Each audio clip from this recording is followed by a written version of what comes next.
Gleeboot. Last week we did our season 2 ballot and we voted about our favorite and least favorite things in season 2. And that's what you missed on Gleeboot. Welcome back to Gleeboot, the show where we get drunk and talk about the biggest pop culture phenomenon of our generation, that is Glee. And this week we're talking about its reality TV spin-off, the Glee Project. I'm Cullen. Allyssa. I'm Hannah. And we have a friend of the podcast, a very special guest, Julia Bianco. Hi. Yay. Excited to talk about the Glee Project to people who want to listen to me talk about the Glee Project, which is very few people, I've learned. Oh boy. You found your niche audience. Yes, Yeah. I'm ready. Yeah. You may remember Julia from the Britney episode way back a million years ago. Before COVID, I think. Yeah, it was before COVID. Oh wait, were you one of like 2 people who recorded in person with us? Mhm. Yeah, I remember because I couldn't drink because I had to drive home. So this way is kind of more fun. Oh my goodness. Yeah, that must have been like February. Yeah. So long ago. The cusp. TBT. Throwback to human interaction. So what are we all drinking today? I'm drinking water. Now, it looks like it's from a fancy bottle, but this was actually just filled up with tap water. Oh, okay. Thumbs up to tap water in a fancy bottle. Hydration. Yeah, hydrate yourselves, guys. I'm drinking, as I mentioned, white wine spritzer from Trader Joe's. The simpler wines. I recommend. I didn't ever go to it, Trader Joe's. but I'm enjoying this. I'm drinking, don't be triggered, a Corona hard seltzer, mango flavor. See, I wasn't going to be triggered, and then you said that. Now I'm triggered. Now I'm offended, triggered. actually. I'm hurt. I am actually not drinking my alcohol. I'm eating it. I noticed. created boozy sorbet. Wow. What is it? So this is a very little known recipe that's fabulous. You take 1 can of whatever your favorite type of canned fruit is in heavy syrup. That's important. You freeze it. And then if you just want to eat it, then you can just chop it up after it's frozen and put it in a blender and you have sorbet. It's delicious. I took pineapple and I put in 2 shots of rum and 1 shot of almond Baileys. And it's so good. And here's the kicker. Usually when you like put your frozen sorbet back in the freezer, it gets really, really hard because it's a freezer, it's freezing. But when you put the alcohol in it, it stays at the perfect consistency. Interesting. Mm-hmm. It was really good. Love it. So, yeah, we have all watched the bootleg, reverse flipped Glee Project. It's the only way you can watch it. Mm-hmm. Yeah. On The daily I mirrored actually version. found in this rewatch a not reverse flipped like version of it, and one that has episode 7. I don't know if you got to see episode You 7. found episode I 7? Julia, you've been hiding it out. It Oh was my God. wild. Why I didn't you sent tell it us? to you guys to like put on the podcast. I had to go like deep into Reddit because last time I watched the Glee Project, I like tried to find episode 7, and this time I like really searched and I got it. Oh, That's boy. crazy. I Right. spent all of 20 minutes searching and I was like, I give up. And I was like, here's my theory as to why it has been scrubbed from the internet, and we'll talk about that. And then I just gave up. Yes, I let's spent talk more about time. it when we get to episode 7. Yeah, I spent more time coming up with the conspiracy theory than I did actually searching for the episode. So I figured we'd go through just kind of episode by episode and talk about each person as they get eliminated. Yeah. But we're going to start out with a list of their names at the beginning, right? Sure. We can do that. Yes, because we need to know who we're talking about. Otherwise, people aren't going to be invested. True. So, I mean, we did only watch season 1, and this is because people who appeared on Glee Project season 1, like, were in season 3, which we're about to start, right? Yeah. So, for some reason, I thought this would be a great idea because otherwise, I feel like I would be explaining to Alyssa how these people got onto the show without really knowing how they got onto the show. I'm like, yeah, they were on the Glee Project. And so I was like, you know what? Let's just subject ourselves to more Glee content and we'll all be on the same page. And I feel like I'm in a different book. Okay.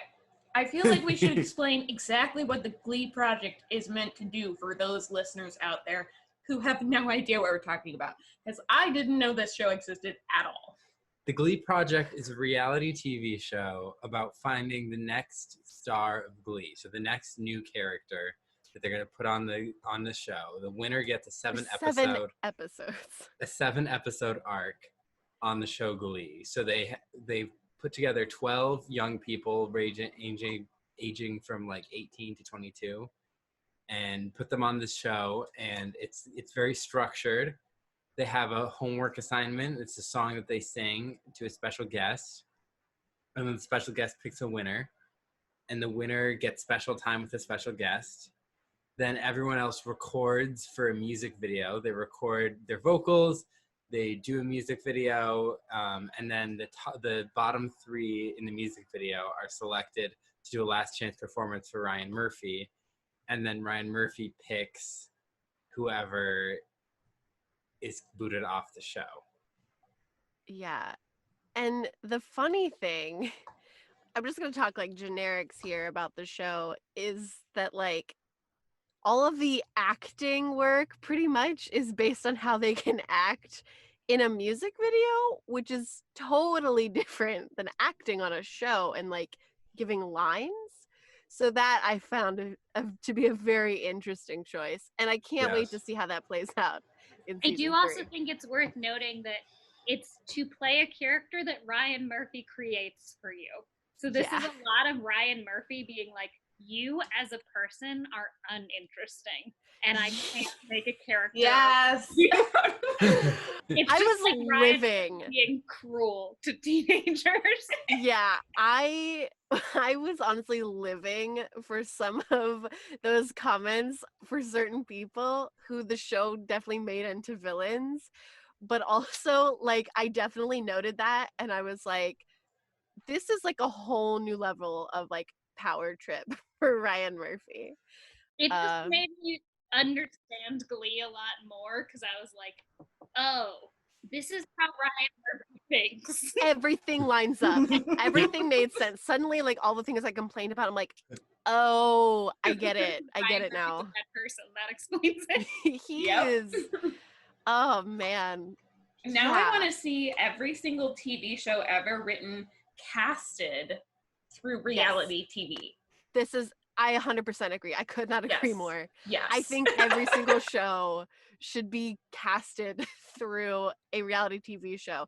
I mean, if you think about it, like the investment money up front is a lot, but like think about the money you're going to make with just like all the talent you're going to find. Oh my gosh. It all the automatically extra content. doubles. It's amazing. Like I 100% agree. Could not agree more. And it's such a Glee thing to do. It's just like if any major show on a major broadcast network was going to cast itself be a reality show, Glee. it's Glee. I love it. And the big thing that he always would say about people, the way he would judge them is like, you're just so the show. Like, you're the show. Every time he said that, I wanted to scream. My favorite thing is... You know what your show is? Like... My favorite thing is Robert, who's the casting director, and Zach, who's the choreographer, who like work with these kids week in, week out. And they sit with Ryan when he's judging. And it's always Ryan being like, you're trash. I want to set you on fire. And then Robert's like, no. Here's why you can't set that child on fire. And he's like, no, I'm going to do it. I hate them. And then they're like trying to talk him down from just like eviscerating these people. And he just does not back down at all. Yeah. It gives and you like, this great vibe of Ryan Murphy definitely like just walked in for this, and you see them basically recapping everything about the characters, like these teens for him. They're just like, okay, yes. this is Cameron, he does this, and this is what happened this week. And they Yes. just like trying to give it to him really quickly before he gets bored. You know he does Yes. not want to be there. To me, it feels a lot like how like Trump's advisors must talk to him, where it's just like present Before he gets bored. in the most basic way before he gets mad and he yells at me. And Yeah. No, that's great. Maybe that's why there's so much misinformation and like rambling. maybe. It's because he just doesn't have the attention span to get the information he needs. That all makes sense. Like, I think the Glee Project is good to watch to get a sense of how those characters came about, but just more so to be like, this is who Ryan Murphy is, and this is what Ryan Murphy does. And it is very interesting to see how his mind works and to what he considers his show to be. It consistently changes like as we watch the actual show, but like in the Glee Project, it's kind of like he has an idea, but like I don't know. Well, I didn't even know what Ryan Murphy looked like. So the minute he walked in with his bald head and Just coming for it. I mean, honestly, I was like, I had no idea he was bald, and I was just like, Okay, explain what you thought Ryan Murphy looked like. I don't know. I didn't have any sort of like vision of him except that it definitely wasn't bald. See, Ian, who comes in later, I think what like the second to last episode or last episode. Yeah. I didn't know what he looked like, and so I was like taken aback by that. But yeah, like I want to know like when you say Ryan Murphy, like what did you picture? Or was it just like blank slate? Well, I don't. Is he gay? Yes. Okay, so that's one fact that I knew about him. I also knew that he wrote Glee. Okay. That's good. Okay, so. But I'm talking physical characters. No, I know, but I'm just, so I took all of Glee's stereotypes for gay people, and I pieced them together in my brain. That's interesting. So he was like Papa Kurt. Yes, Oh exactly. It was not the person who actually walked into the auditorium. That's very funny. Yeah. I guess I knew what Ryan Murphy looked like. I don't think I'd ever seen him not wearing like a scarf before. Yes, I don't know. thought When that too. Ryan Murphy, I just picture like a pile of scarves. Yeah. Right. Like Deborah Messing in Smash. I was just gonna say same energy. But no, I mean like for me, I'd seen Ryan Murphy. I didn't know like Ryan Murphy's personality, but then just like the second he started talking, I was like, yep, That makes sense. Yeah, he's the show. I get it. Yeah. And Hannah, you also had a comment about like the talking heads that they would do. Yes. Okay. So this is another general comment that I have. So the talking heads, when they need to go talk about like, oh yeah, I'm super excited for this week's homework assignment or whatever, the talking heads would literally be this. Obviously the podcast listeners can't see it, but it's literally like so tight on the neck, like just like the tips of the shoulders, and obviously you would see like their whole head, but it would be so close, like, and what it is, it's sort of mimicking like a I guess like a poster for Glee where they would do the L thing on their head, like that's sort of where the focus is supposed to be. Yeah. It is upsetting every time it happens. And the lights off. They light God. them. I don't know if it's just like the Daily Motion stream that's up now, but like they look like aliens. It's weird. Yes. Like the lighting is aggressive, and literally I don't think anyone looked flattering in that shot. Robert, the casting director guy, anytime he came on, I was like, that is not a good angle for anyone. It's just like, it's too close, and it's just not flattering for anyone. You got to remember though, these are all reverse shots. So they're going to look weird because they didn't put them in the reverse to make sure they looked good that way. But they should have, because everyone watches old reality TV on Daily Motion. No arguments there. I I definitely was perturbed by all the backwards text, but at a certain point I just started ignoring it. I couldn't read any of it. Yeah, it took a while, but then like I don't know. I don't know if it is even the backwards thing because I really just think the talking heads thing was just poorly shot. Yeah, So, I think it looks super strange because it's reversed, but I think it probably would not have looked good. yeah, listeners, let us know how you felt about the talking heads. This is my biggest point tonight. Well, no, it's not. I have some other thoughts.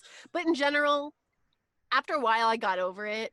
I did actually appreciate the structure of every episode until like episode 8, and then it just kind of like went everywhere and I was like, no, I don't See, like I this was structure. really bored. I forgot how boring reality TV can be because it's the same thing every week.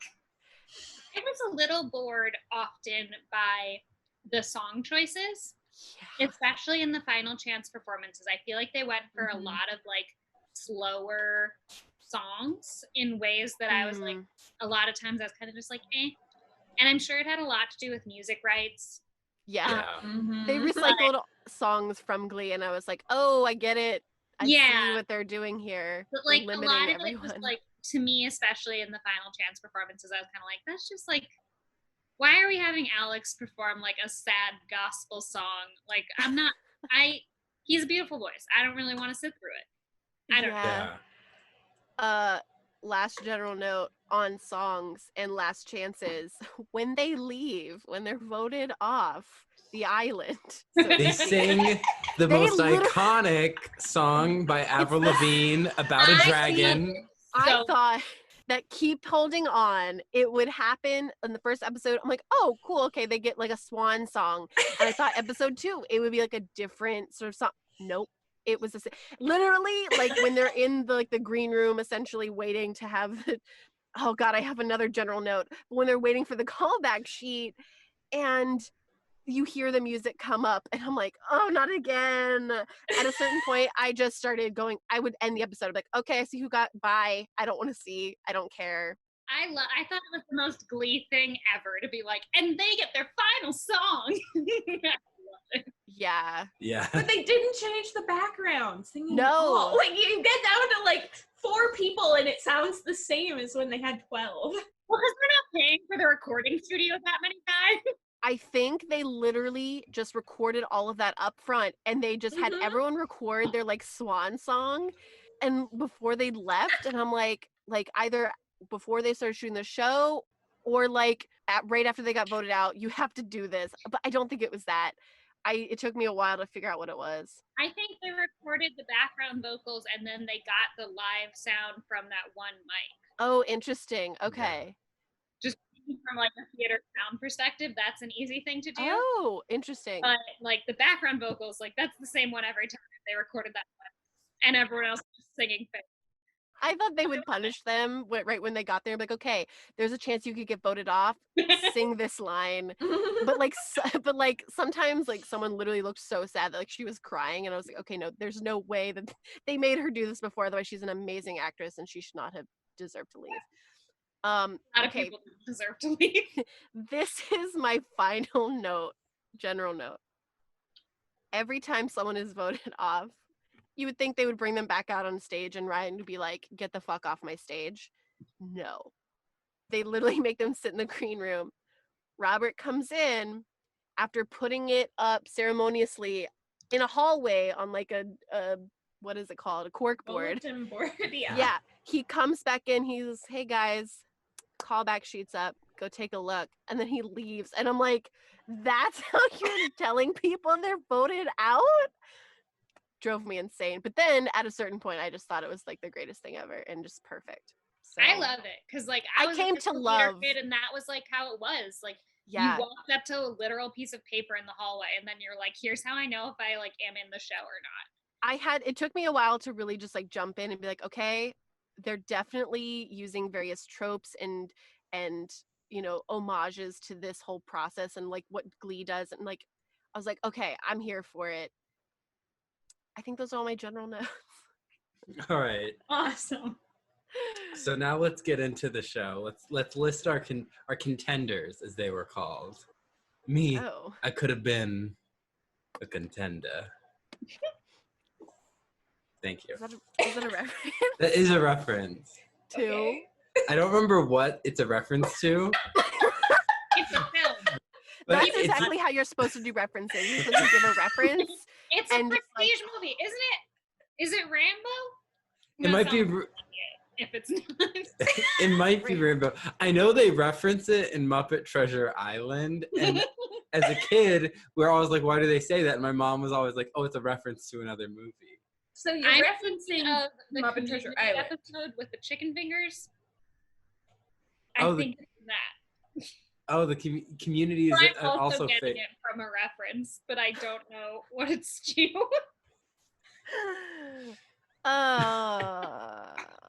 Always cite your primary sources, folks. So our contenders are Bryce, who wanted to be the McKinley High School heartthrob, and that's all we basically knew about him. Yeah. We had Ellis, who was a whiny person that wanted to be a forever child. Who kind of was put into that because she looked like a child, but she was like 20 something. Yeah, She was looks- 18. She looks about Oh. 11. Though. She didn't Yeah. want to be a forever child. She was Yeah. forced to be a forever child, and that was her Yes. angst, which Yeah. exploded in various ways. Yes, we can discuss that later. We have Emily, who is the sassy Latina, because Glee loves to put people into tropes. We have McKinley, who had a great voice, but her personality didn't always shine. Ew. We have Mateus, who loved his abs. But we also have to make sure that our listeners know that, like, Mateus is a little person. He's not a little person, I don't think. I think Yeah, Is they he said just- at one point that he's 4'11". Does that mean he's like, does he have like a dwarfism? Or did he ever talk about that? Or is I he don't just think short? so. They No, don't he talk never- about it. I think he did have dwarfism, but I mean that's I just don't know. me spitballing here. But it was like one of the things that they capitalized on this He show. also has braces. Yeah. He did have braces. Yes, he He- did. And he was like Kinda 19 or 20, I think. Yeah. Yeah. Yeah. So yeah, there's a lot of people who definitely look like teenagers. So Mhm. good job casting the reality TV Kind show. of a lot more so than on actual Glee. Yeah, Cullen, when you said like the age range, I was like, really? They only went to 22? The actual show goes to 35. At some point, Emily's like, I'm the oldest one here. I'm 22. And I was like, I'm rotting from the inside out. She was like, this is my last chance. And I was like, I'm on my deathbed. Yeah. And then we have Marissa, who was a ginger and who deserved better. Who was a ginger and deserved better. Also, Uh, she always like surprised me, which we'll talk Yeah. about. And then we have Cameron, who is a deeply Christian singer-songwriter, hipster boy. We have Hannah, who was just a bundle of joy. Also a ginger. Also Also a a ginger. ginger. Representation on this show. Yeah, also a bigger girl, so there's that representation. She just had this infectious, like, joyous personality. Who also deserved better. Yes. And we have the top four. Spoiler alert. We have, Yeah, spoilers. Cullen, I mean, we have been going in order of when they were eliminated. axed. how dare you? What was he supposed to do? I'm 2 drinks He in. has an outline already. And so we have Lindsay, who was like the theater diva next Rachel Berry. Next, she is legitimately Rachel She- Berry. No, not necessarily like, oh, she's like she is the character Rachel of Rachel Berry come to Berry. life. Yes. And Lindsay, who I would like to clarify is, COVID notwithstanding, our current Elphaba in Yes. Wicked on Broadway So I have things to say about Lindsay, but I also think Lindsay deserved better. Put it out there. I know a lot of people. I definitely think the show did her dirty. I used to watch a lot of reality television, and I can tell what was going on, but what the show did still worked. I don't know. I'll go into it later. I have things to say. I have a lot of things to say. And then we have Alex Newell, who is now gender non-conforming, but is okay with the he, him pronouns and they, them pronouns. Oh, okay. You looked that up? A YouTuber who did a video on the Glee Project that I watched today did. Oh my god. Uh-huh. So Alex Newell is on there. He has an amazing voice. He's gone on to be on Broadway, and he's on the show Zoe's Extraordinary Playlist. So fun. Yeah, very powerful voice. Mm-hmm. But also a powerful attitude that I didn't always like in this show. Yeah. Very true. And He then was young though. Alex was like 18. He was one of the young. Yeah. I think he was still in high school. I think he was like taking time off from school or something. In high school, so I do consider that. Yeah, whenever someone was cringy on this show, I'd be like, imagine being on a reality show at this age, like myself. And I'm like, ooh. Yeah. Especially the like 18, 19-year-olds. Like, I grew so much in college. And just thinking of like what would have happened if I went on a show my senior year of high school, like America would have hated me. Yeah. Oh, yeah. Well. I would have been one of those problematic people. I like only just became like slightly less problematic in college, so. Yeah. I probably would have been so quiet I'd skate through till the end and then I'd murder everyone. That's a totally different show, Alyssa. I think you're talking about Big not Brother. Reality TV. I think that's called The Hunger Games. Yeah. And then we have Damien McGinty from Northern Ireland and a member of the group Celtic Thunder. I did not know what that is, and I still at don't know the time or now. He was in like he was in Celtic Thunder as a child. He was in Celtic Thunder as like a 15, 16-year-old. They are apparently like a very famous group in Ireland, and he's been in like 6 PBS specials, concert specials before he went on the Glee Project. Yeah. And he's like a larger band, like where the members change a lot, kind of probably more like ELO maybe, but like it does seem like he was like a person who had a successful career in Ireland. Yeah. Yeah. And then came here to be adorable on our TV. Yeah. Celtic Thunder and Celtic Woman are both pretty big. They do kind of like new age Irish music. It's like kind of Irish music for people who aren't Irish, but interesting. Yeah. Because it's a lot of like they're like singing songs from Lord of the Rings and stuff like that. But yeah, he's been performing since he was pretty young. And then we have Samuel, who has dreads and Jesus tattoos and is a rock star. And Julia is not a fan. Samuel does nothing for me. He's never done anything for me. I have no feelings for him. Nothing he says or does makes me feel anything. I don't like him. And I don't even dislike him enough to hate him. I just feel so ambivalent towards him. I'm glad he worked so hard on this show to play a character whose main thing I remember about him. Don't say anything. I'm saying this because I've been working on this line. Even spoilers. The main thing I remember about him is him getting a boner at an awkward time. That's his legacy on Glee. I skipped through his scenes on Glee. I care nothing about him. No feelings, just zero feelings towards him, and that makes me angry that he won. I don't remember the boner thing. Boner the only gate. thing that I remember is honestly just his hair, and that's like the only thing that ever stuck with me. I was like, oh, it's that guy. I mean, like skipping ahead, like he did Jolene for his final performance, which is a song that like I love, and is a song that's like so easy to like make someone feel something. And what do you remember from that aside from like he stood there, he played the guitar? I liked his version of Jolene. I'm just saying I like it better than the original. So What? Blasphemous. Dolly Parton is offended. Dolly Parton is going to attack our home. Yeah, really. I'll win. She has the power. Dolly She Parton really is does. pulling her millions of dollars of charitable donations because of what you just said from the world. You know what? She's probably gonna be happy that someone was like, yeah, I didn't like your version. Because you know what? Everybody is telling her she's great all the time. And I'm the one person that said, you know what? I like somebody else's version. So there. Not Samuel Larson. What a I basic also name learned for his a last basic- name and I wasn't about it. Not a fan. Okay, let's get into these people.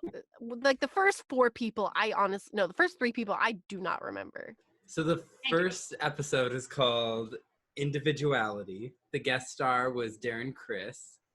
Yes. Okay, so every time they have an episode, they write the title of the episode on the board. Yes, and we can't read it because Yeah. it's in Because it's Yeah. backwards. And then That was that's always what, fun to Yeah. have be like, what is that word? yeah, and then I literally had to wait until someone said it because I couldn't read it. Yeah, they walk in, they're like, oh my God, it's this topic. And you're like, what is it? I can't read it. Exactly. But that's what they're tested on for the entire episode, is like how well they do this thing. Yeah. And so their first assignment was to sing Signed, Sealed, Delivered, I'm Yours. Then they had to do a group number where it was like a yearbook photo shoot, and they were singing the greatest love song of all time, Katy Perry's Firework. Oh yeah. Something important to mention about the music video is when they go to record, they're recording with the same woman, Nikki, who's like one of the music producers on the show. She's like one of their mentors. And then the music video director is always the same director. So he's like their acting mentor, kind of. They're also spies because they tell on them. Yes, they do. Yeah. Nikki especially is like, Yeah. Nikki. Oh, I loved her later on for sure. But I kind of wish that they had gotten the director more involved, because it is a TV show that, yes, is centralized around music, but they still have to act. And I kind of feel like that director should have been given more like say and like more investment. But don't they switch directors a lot in TV? they do, but they stuck with the same one this time. And then they Yes. kind of had Robert being the one who spoke to acting talent, who Yeah. was the casting director, but Eric definitely like could have spoken more. Yeah. Yeah. Because I felt like that would have helped the show be more balanced, because I felt like Glee Project was way too focused on music when, like, who knows if these people can act, and we're going to find out. I already know that one of them can't. Well, I'm excited to find out which one. I'm excited. Wait, which one? Don't say it. Message it to me privately on Zoom. Okay, I will, actually. Because I feel like you're going to agree. Oh, and then they had Zach Woodley doing the choreography. In the first episode, he's like, I'm not going to treat you like 2-year-olds. And then he does. So at first I literally was like, oh my God, Zach Woodley, he's so mean. But then I like came to love how mean he was to them sometimes. And I just kind of appreciated his energy. I thought he had like a nice mean energy. Honestly, he's not even that mean to them. He was at first, like, I think because of that. And like, he was kind of like really judgy. But then like afterwards I was like, yeah, fucking judge these kids. The first episode, he was like terrible. And then the rest of the time, I feel like he's not that bad. Yeah, Like, no, that's what I'm saying. Like the first episode, I was like, oh, I don't like this. And he then I didn't was get like, his oh my coffee God. that morning. I think I'm also thinking like, I don't know. So the reason I started watching the Glee Project was because I watched a few months ago in quarantine MTV's Legally Blonde the Musical, The Search for the Next Elle Woods. oh yeah. And I watched that, and then I read the oral history of that, and then I was like, I need more talent competitions. And I watched the Glee Project, and in the oral history of that, the like choreographer and singing coach and casting director for Legally Blonde the Musical were talking about like what it was like to be a person on reality TV who was not like meant to be on reality TV, like to be a person who was just doing their job, and then it got made into a reality TV show, and they were like, the producers were like in our ear telling us to be meaner and to say things in a certain way and to do things in a certain way. And I think with like Zach and Robert, you can kind of see that like in the first couple episodes, they were really trying to be more reality TV characters of themselves, and then kind of just became themselves as they got closer to them. And then Ryan Murphy was just awful from the beginning and then stayed that way. He doesn't even Yeah. have to have a reality TV No. version of himself. No. He is a reality TV version of himself. Can you imagine, like, if he was on this show all the time, how awful it would be? I mean, Ryan, that would be Glee, time wouldn't and it? travel. It could happen. So, Number the 3. episode. Yes. Oh, we're still on the first episode. Yeah, I got 3 drinks because I'm like, think of how long it takes us to get through one episode of Glee. We're trying to get through a season of reality TV. Yeah. I mean, once we get through all of these, like, front-loaded things, I kind of... It'll go Literally, faster. the first few people, I honestly don't remember. So they sing Firework, and then Ellis, Bryce, and Damien are in the bottom 3. Damien is supposed to sing Jesse's Girl, and he accidentally sings I Wish That I Was Jesse's Girl. It was so cute because he didn't stole my know heart. the song. The second was he sang so I Wish funny. That I Was Jesse's Girl, I was like, I'm going to keep you forever. You live in Right my... here in my pocket. Yeah, like you are my tiny baby bean and I will protect you. I would murder for you. I love you. Adorable. It was so cute. And he just committed to it so hard. That was a Yes. better version of the Glee version. I agree. And like the immediate he did that, I was like, that kid's a star because he just like messed up and I love him. Yeah. Like he just really made you fall in love with him immediately. Yes, he did. I love Damien. I want to watch his Christmas movie that he's in with Heather Morris. I think we're gonna have to. He's in a Christmas movie. What? Yeah, We've with definitely Brittany. talked about this on the podcast twice, I think. I love that. Yeah. I also love his accent. They should have cast someone else with an accent so that it would have been fair. Because like the second he came out there and he was all Irish and cute, I was like, Yeah. Yeah. my winner. I want to listen to him forever. I Yes, love him. exactly. Oh, I have a He has a question. beautiful voice. For anyone who hasn't seen the show, did you guys have ideas, or like when you first watched it, did you have ideas about who was gonna win? If you I already Can you knew. remember them? Well, I already knew. I already knew. I thought that one person had won, which is a Yeah, point me I will be too. discussing later. And I thought it was Damien. So that's why I was tracking this. I was like, oh, this is really interesting. Like, he's in the bottom 3 already. And then, like, that kept happening. I thought that was, like, really interesting. So I was interested to see his trajectory most of all. And also Alex and Samuel, who I also knew were on the show. So I was focusing on those 3 mostly because I was like, oh yeah, those people make it on the show, but I think Damien wins. Like that's what I had in my mind the whole time. I was personally I knew like who had been on the show, but I didn't place Lindsay with her on the Glee Project. Yeah. I remembered that character from the show, but I didn't put them together. I did not remember like, her. Very shocked that Alex didn't win, and still am, just because of like Ryan Murphy's whole thing of like, you are Glee, and like that character and Alex. I mean, he definitely had an attitude on the show, which I think had a lot to do with the fact that he was 18. But that, to me, watching was like weird. That was the part that got me. I do think it's interesting that they talk big and long, high and long. They talk a lot about who's the show Yeah. and like how the show represents minorities and stuff. But at the end of the day, they cast 2 straight white men as their winners. Yeah. Here's an interesting thing. Like when everyone walked into the room, I have not seen season 3 and I have not seen the Glee Project. So fresh eyes for all.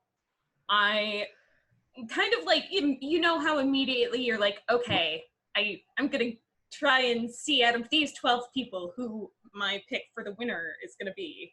Mm-hmm. Immediately Damon. Is it Damon or Damien? Damien. And They say his name Damon a couple times and he says Damon. That's he just just the has an accent. accent. Oh, okay. So Damien.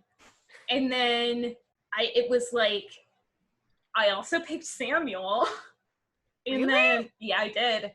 It's because of the way he looks. It was He has because very nice bone structure. he has nice bone structure and his hairstyle is not like anything we've seen on Glee. I'm serious, you guys. I know, but he's just like Silhouettes? he's The the most silhouette of a person really matters.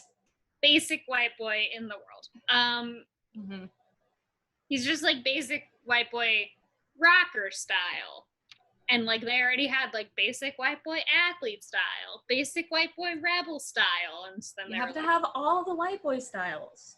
It's Glee. I know. Collect them all. Yeah. All right, so back to episode 1, individuality. So they kick off Bryce because he had an attitude and was difficult to work with. And Just I can't sing. He was a horrendous singer. Yeah, he also could not sing, which I was like, what did they see in him in his audition? Like, can I see his audition tapes? He is actually a successful rapper now. That Good for song, him. Drew Barrymore, it was like a rap song that was popular a few years ago. That's Bryce. Shut up. I did not know that. That's him. So I guess that's probably what they saw in him, but like what they had of him on the show, like dude was breaking up all over the place. It was bad. Yeah. And anytime they mention like, oh, this person has an attitude, they might be hard to work with, I just kept going, oh, because I know, like now I know they had a lot of that attitude going on and they didn't need any more. And that was something that was really interesting to watch this now with that lens, is to be like, oh, I see why you're really picking that out. Like otherwise, I'm like, yeah, you don't want to work with anyone who's got an attitude, but if you've already got some attitude, you don't need any more. Yeah. Especially from someone who's like toward the bottom of the call sheet. And then episode 2 is theatricality. Idina Menzel is the guest star. Of course, because she killed it at Poker Face when she appeared on that episode of Glee. I love that cover of Poker Face. I know you do, and I'm continuously judging you for it. Wait, was that like the same lesson learned? Yeah. Wasn't she trying to teach Rachel to be Theatrical? Yeah. Okay. Cool. Rachel needs help with being theatrical. Yeah. She's like the last person also who needs just that like, again, this is looking from the future, but watching that and being like, wait, Lindsay's Alphaba now. And I know that like she tagged Idina Menzel on an Instagram story and was like, you were so inspirational to me and I met you on the Glee Project. And then Idina was like, yeah, I met you too. And I was like, oh, look at that.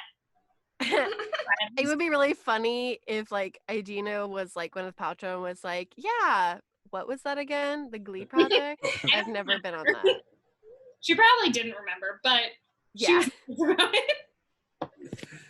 Yeah, and they sang Bad Romance, and then they did a music video to We're Not Gonna Take It, where Alice had her first kiss, which she told us. Like, we didn't need to know. Like, you could have easily kept that a secret. Well, I think this is something that like reality TV plays with, is like getting people to talk about things they otherwise wouldn't want to.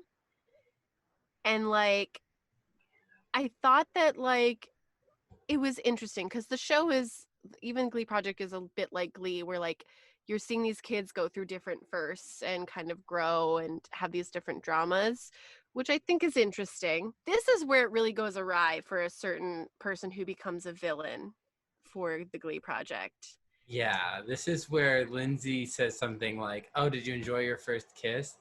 Which I don't think was even problematic. Alice just like got really upset about it. I think what happened was maybe she had told people in confidence, and then Lindsay mentioned it during the shoot and Ellis was embarrassed about it.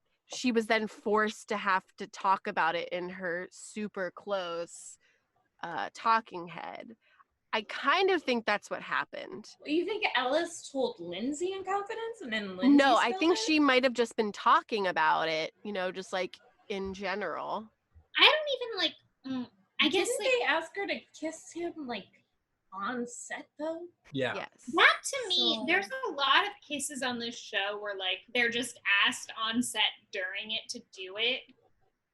And like thinking about it in TV, especially TV with like young people, like Yeah. you get more warning than that. I feel like in a lot of ways, like the show was kind of skeevy with it, and I'll talk about this again in like the Pairs episode. Mm-hmm. But like, I feel like in a lot of ways the shows were kind of skeevy about it, and then they pinned it on their villain, which was Lindsay.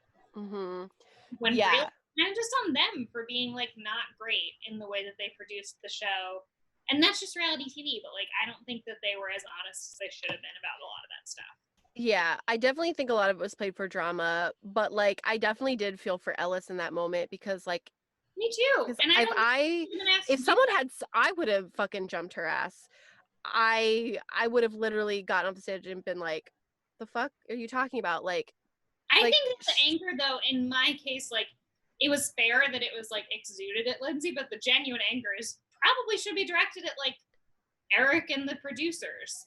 Well, yeah. yeah. But they're also like young and like they're trying to get a job doing this, so like trying to not rock the boat in certain ways. Like it's a lot of complex things happening for these such young people who are also probably a lot of them are very inexperienced in the industry, if not all of them. So it's like, yeah, I have a lot of thoughts on that that other episode too. For me, I watch a lot of reality TV and I recognize that reality TV is a very exploitative industry. Mm-hmm. Most reality TV I watch, like the youngest age of the contestant is like 21. Yeah. And so the weird part about watching this show to me is just like, these people are so young. And when I think of how I was, even 18 versus 21, like that's such a different age. Mm-hmm. Yeah. Even at 21, you shouldn't be exploited in that way. Obviously, at any age, you should. No one should be exploited. Yeah. Like at age 18, it's like to think of how easily manipulated I was and people are at that age is just like wild. And like, I don't know. I just have problems in general with people going on reality TV at that age, but also once you're 18, you can't tell you not to do anything. Yeah. But it was weird for me watching the show because I just like I gave a lot more leeway to the contestants and I put a lot more blame on the producers because of how young they were. Yeah. You guys at 18 would have gotten mad that someone like mentioned it was your first kiss? I was very immature at 18, personally. Yeah. I matured a lot in college. And so like I turned 18 my second week of college. So by like 18 and a half, I was a vastly different person than I was at 18. And so like, especially like I came from a small town. A lot of these kids came from small towns. Mm-hmm.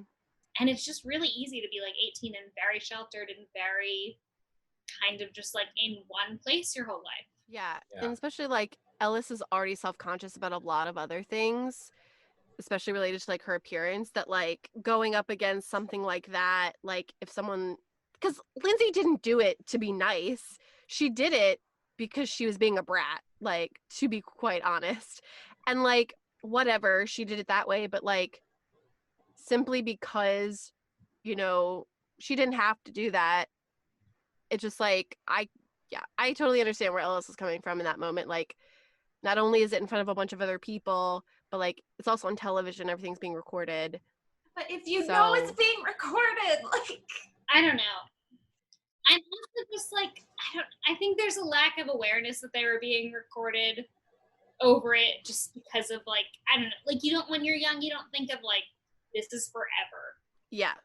This is like millions of people. People are going to watch this on Daily Motion and Flipped 7 years from now and talk about it on a podcast. Like, I don't know. You're just very in the moment. And in that moment, I get why she was mad. And it kind of sucks for Lindsay that they put her in that situation where like she could make someone mad, but it also really sucks for Alice that they were like, come do this. Mm-hmm. It was just bad. I blame the producers. I don't blame either woman. I think they both reacted in a fine way. I don't know. I just feel like I understand why she was mad, but I don't understand why she let it show.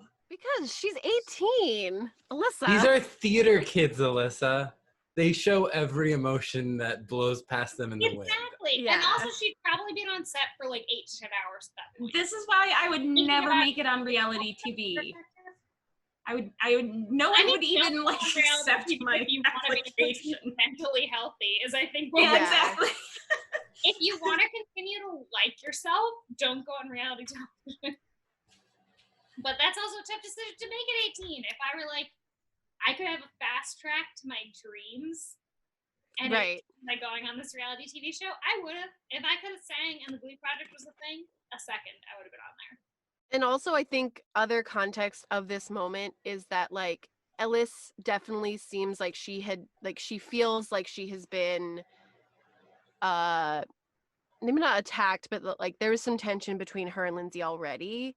So, like, that already preluded that. I think it's weird how little of their living situation we see. That's true. They're basically living in a dorm. Yeah, that would be bad. So like they don't have any alone time. They've probably been up each other's asses for what now? This is probably like 2 whole weeks. So yeah. Yeah, and I mean, I think they were just conflicting personalities. I mean, Yeah. I guess I'll give my Lindsay rant now, and it can just pertain for the rest of the episode.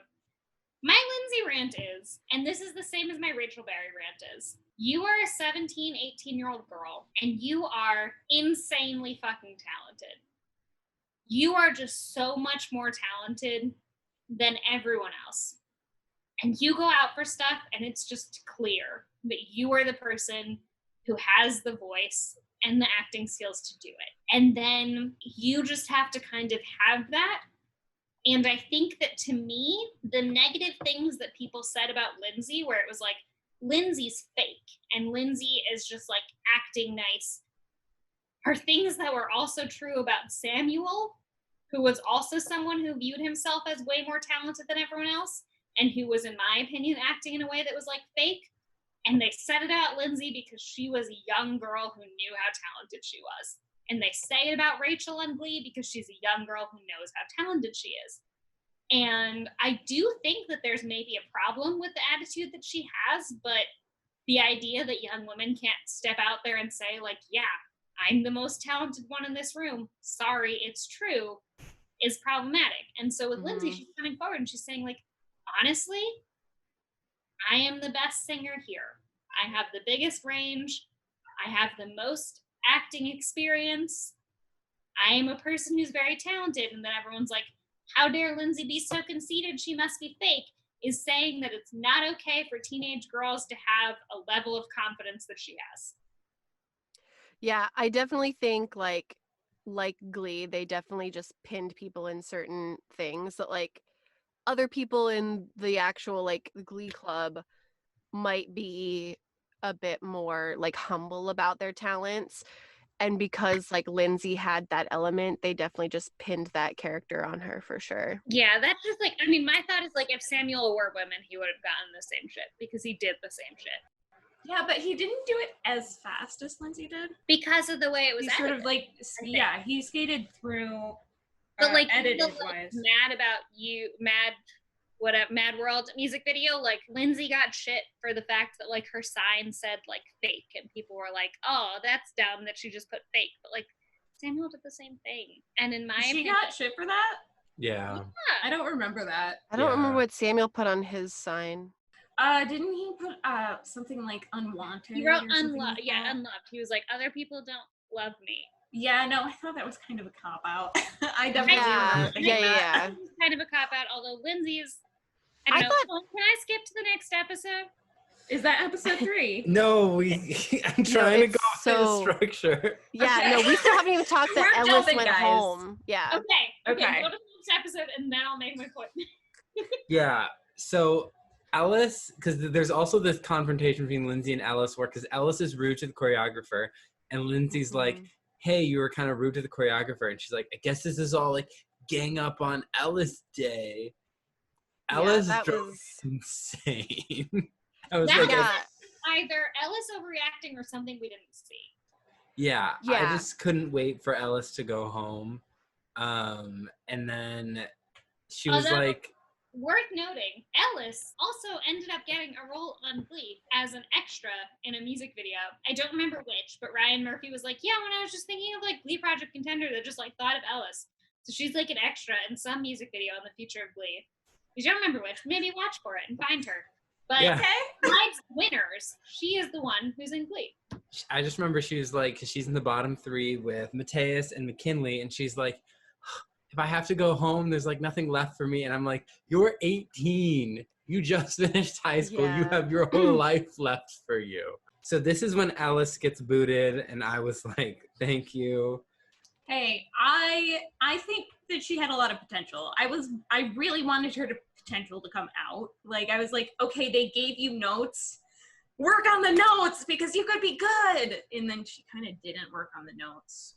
It would have been dope for me if Alice came back for like the Glee Project season 2 and she was like a year older and more mature and just like more ready for it.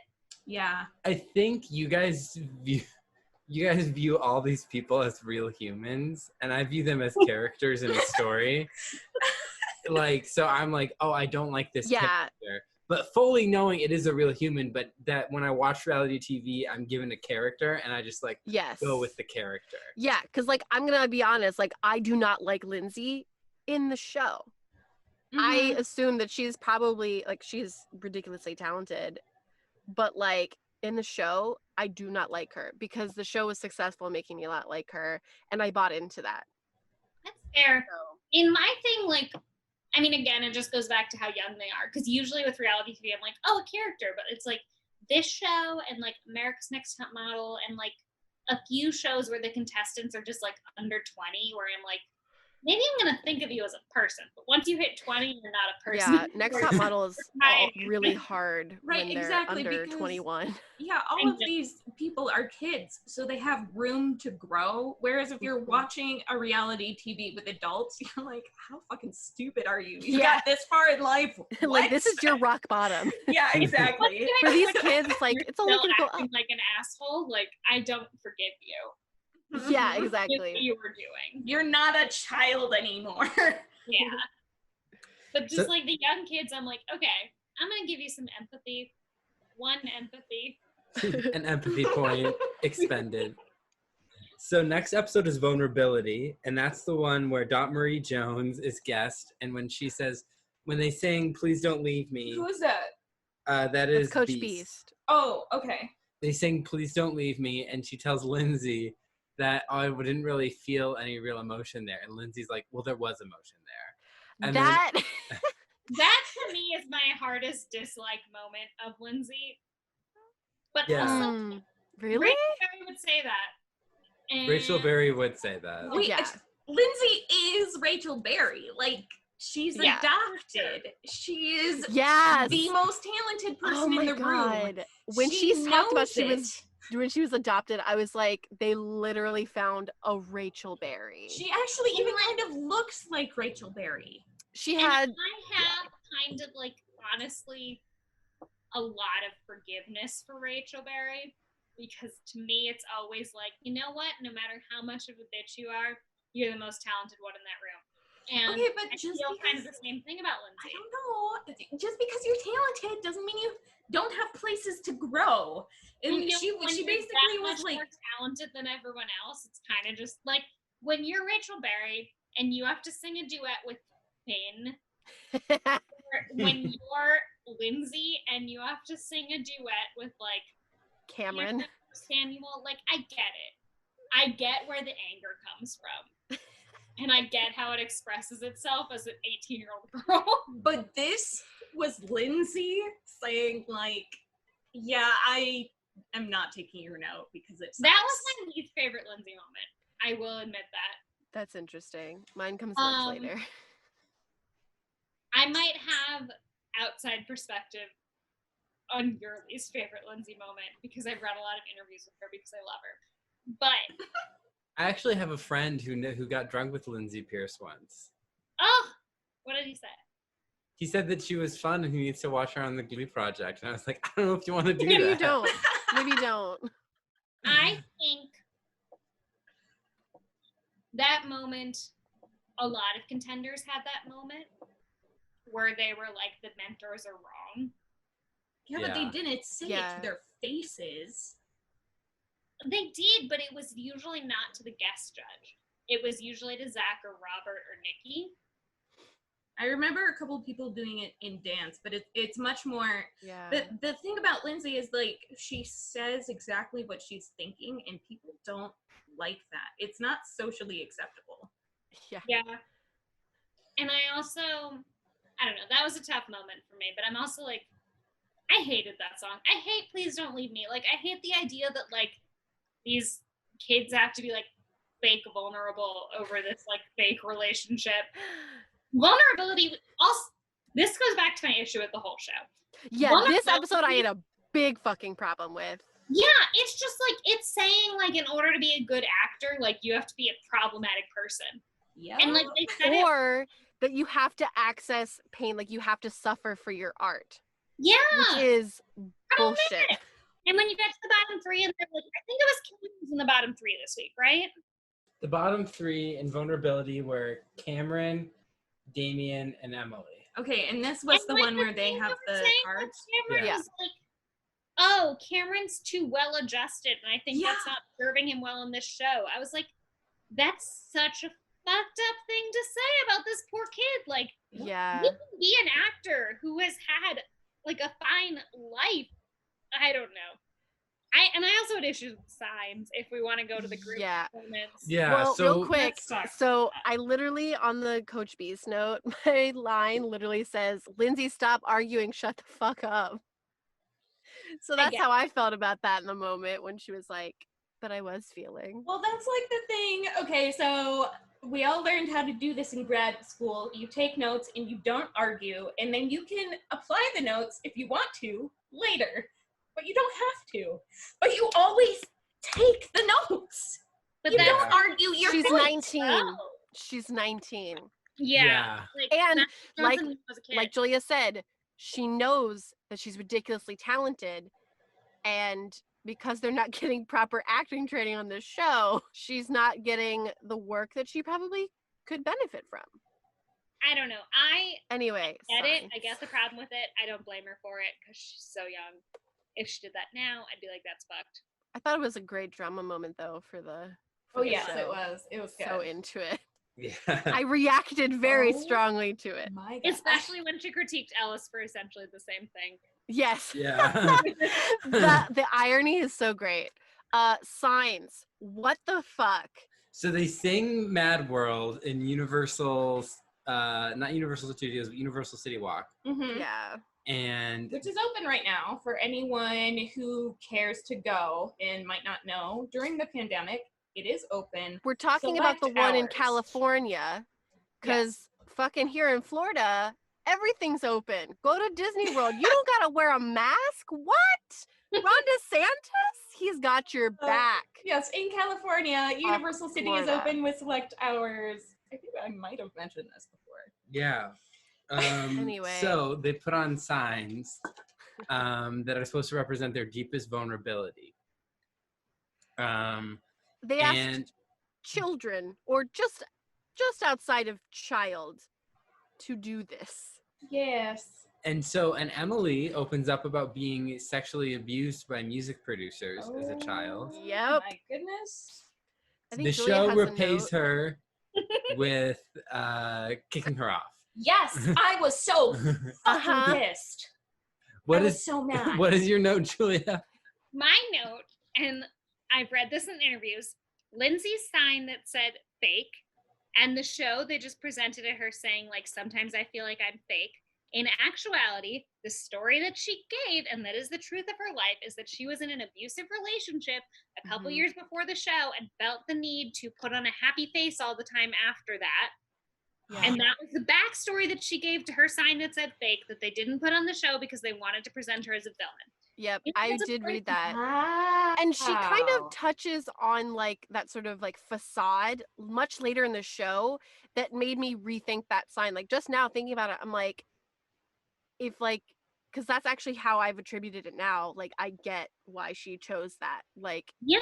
it makes sense. And I did read that, which like, yeah, I mean, that's the thing is that like all these moments that are, they're just so crafted and so isolated in a certain way. It was very Um, selectively edited because the show needed a villain. And also they needed to focus on the other sort of dramas with like Alex's sign about him being gay, and then Marissa's Marissa's sign, About the eating disorder. which was Yeah, that crazy. I actually thought it was going to be that she was going to come out as a lesbian or bisexual, because basically what happened was she saw Alex, you know, bear this sign in public and have to like act out this vulnerability, and she like saw this, and because she originally wrote like flawed, I think, which is Yeah. kind of Mhm. vague. But then she's like, I'm gonna come to terms with this. And kind of going back to the producers, it makes me wonder like who's in her ear being like, hey, like we know you chose this, but like we also know this thing about you. Like it makes me wonder if that happened or if it was an organic choice. Like that's what sucks is because like I saw that and I was like, oh wow, like she really went there. But then I'm like, or did she was she like, forced? it also makes me wonder, like, I don't know, skipping ahead into the future, but like, spoiler alert, Marissa doesn't win. Yeah. And Ryan Murphy said in interviews after the fact that he later decided that sending Marissa home was a mistake. And I wonder if it's because he, like, I don't, like, to me, like, there is a character who will show up on the future of Glee who reminds me a lot of Marissa and her boyfriend who has an eating disorder. And to me, I'm like, is that the character that Ryan Murphy had in mind and that he would have created for her? I don't know. I have a lot of issues with shows. It's so tough because I watch so much reality TV and I recognize that it's problematic, and yet I take no stand in being like, reality TV is problematic, because I give them all my views in the world. But I have a lot of issues with the signs that they made them wear and the fact that they made these young kids be like, here's my insecurity for the world. And I think it again gets to like, when I think of winning a role on TV show, I think of being a talented actor, and in a musical TV show, like a talented singer and a talented dancer. And Ryan Murphy is like, I want to mine your deepest insecurities for my profit. Yeah, we've talked about that on the show, like especially with Beast. Like even the actress said something on the Glee Project, was like, you know, accessing, you know, really tough emotions, things that I went through because of, you know, the way I look or other things about me. But like we know that Ryan Murphy also used that, and like it's a really fine line between like, is it exploitation of that, or is it trying to like give light to those issues? Is it both? To me on this show, like it just felt extremely exploitative. And I think it was bringing to light a character specifically for them, but it was just like he got like high off of trauma. Yeah, and like he wasn't even there. It was like, you don't have enough trauma for me to like enjoy. Yeah, like he wasn't there for any of this. No, like these were definitely like other producers who chose this, but Ryan Murphy definitely had his hand in the idea, probably. Like he had to have, like the different tests that they had. So like it just like, but like relating it to Glee, like if this is a thing that he does on the show, like he basically gets people to access different insecurities that like people have had, and it's just so I'm gonna go out on a limb here and say, if it's for comedy, it's probably more exploitive. If it's someone else making it, like if you're doing it for yourself and making comedy out of your own vulnerabilities, fine, sure. But if it's somebody else using your vulnerabilities for comedy, I'm gonna say that's probably more exploitive. But I mean, this wasn't even for comedy. This is for drama. Like they want you to, it's basically like method acting. The kids are forced to take their trauma and like make it into something appealing for Ryan Murphy. Now, in terms of the Glee Project, it is a comedy, but like, I mean, you saw it with Alex and you saw it with like Samuel, even, where he was just like, Ryan wants this specific traumatic thing to be pulled out of me when I perform for him. And I want to win this competition, so I'm going to do that. Being yourself is bullshit. I don't like it. I don't like it at all. And I felt like this episode just made me feel like really like, no, blah. Yeah. One of the interesting things for me though was that like Lindsay's sign fate was supposed to make her less desirable, like more villainous. But I actually was like, props, Lindsay. I like your sign. It didn't have the effect that it was supposed to have on me. So I also am just a little scarred from the song Mad World due to Riverdale, which is a separate show that has its own issues, but there's a problematic Mad World scene on Riverdale. And when they sang that, I was like, let's not call me back to the Serpent Den. Yeah, speaking of a trigger, the other day we were painting pumpkins because it's spooky season, and they had like a Halloween playlist, and for some reason Time Warp came on, and literally it started and I went, oh no. I'm having flashbacks. I literally sat there just like with a paintbrush in my hand, just like eyes wide. I was like, oh my God, it's I happening. don't know how Glee messed up their Rocky Horror episodes so badly, but boy. They You can go did. back and listen to it. We'll tell you all about it. It shouldn't have been that hard.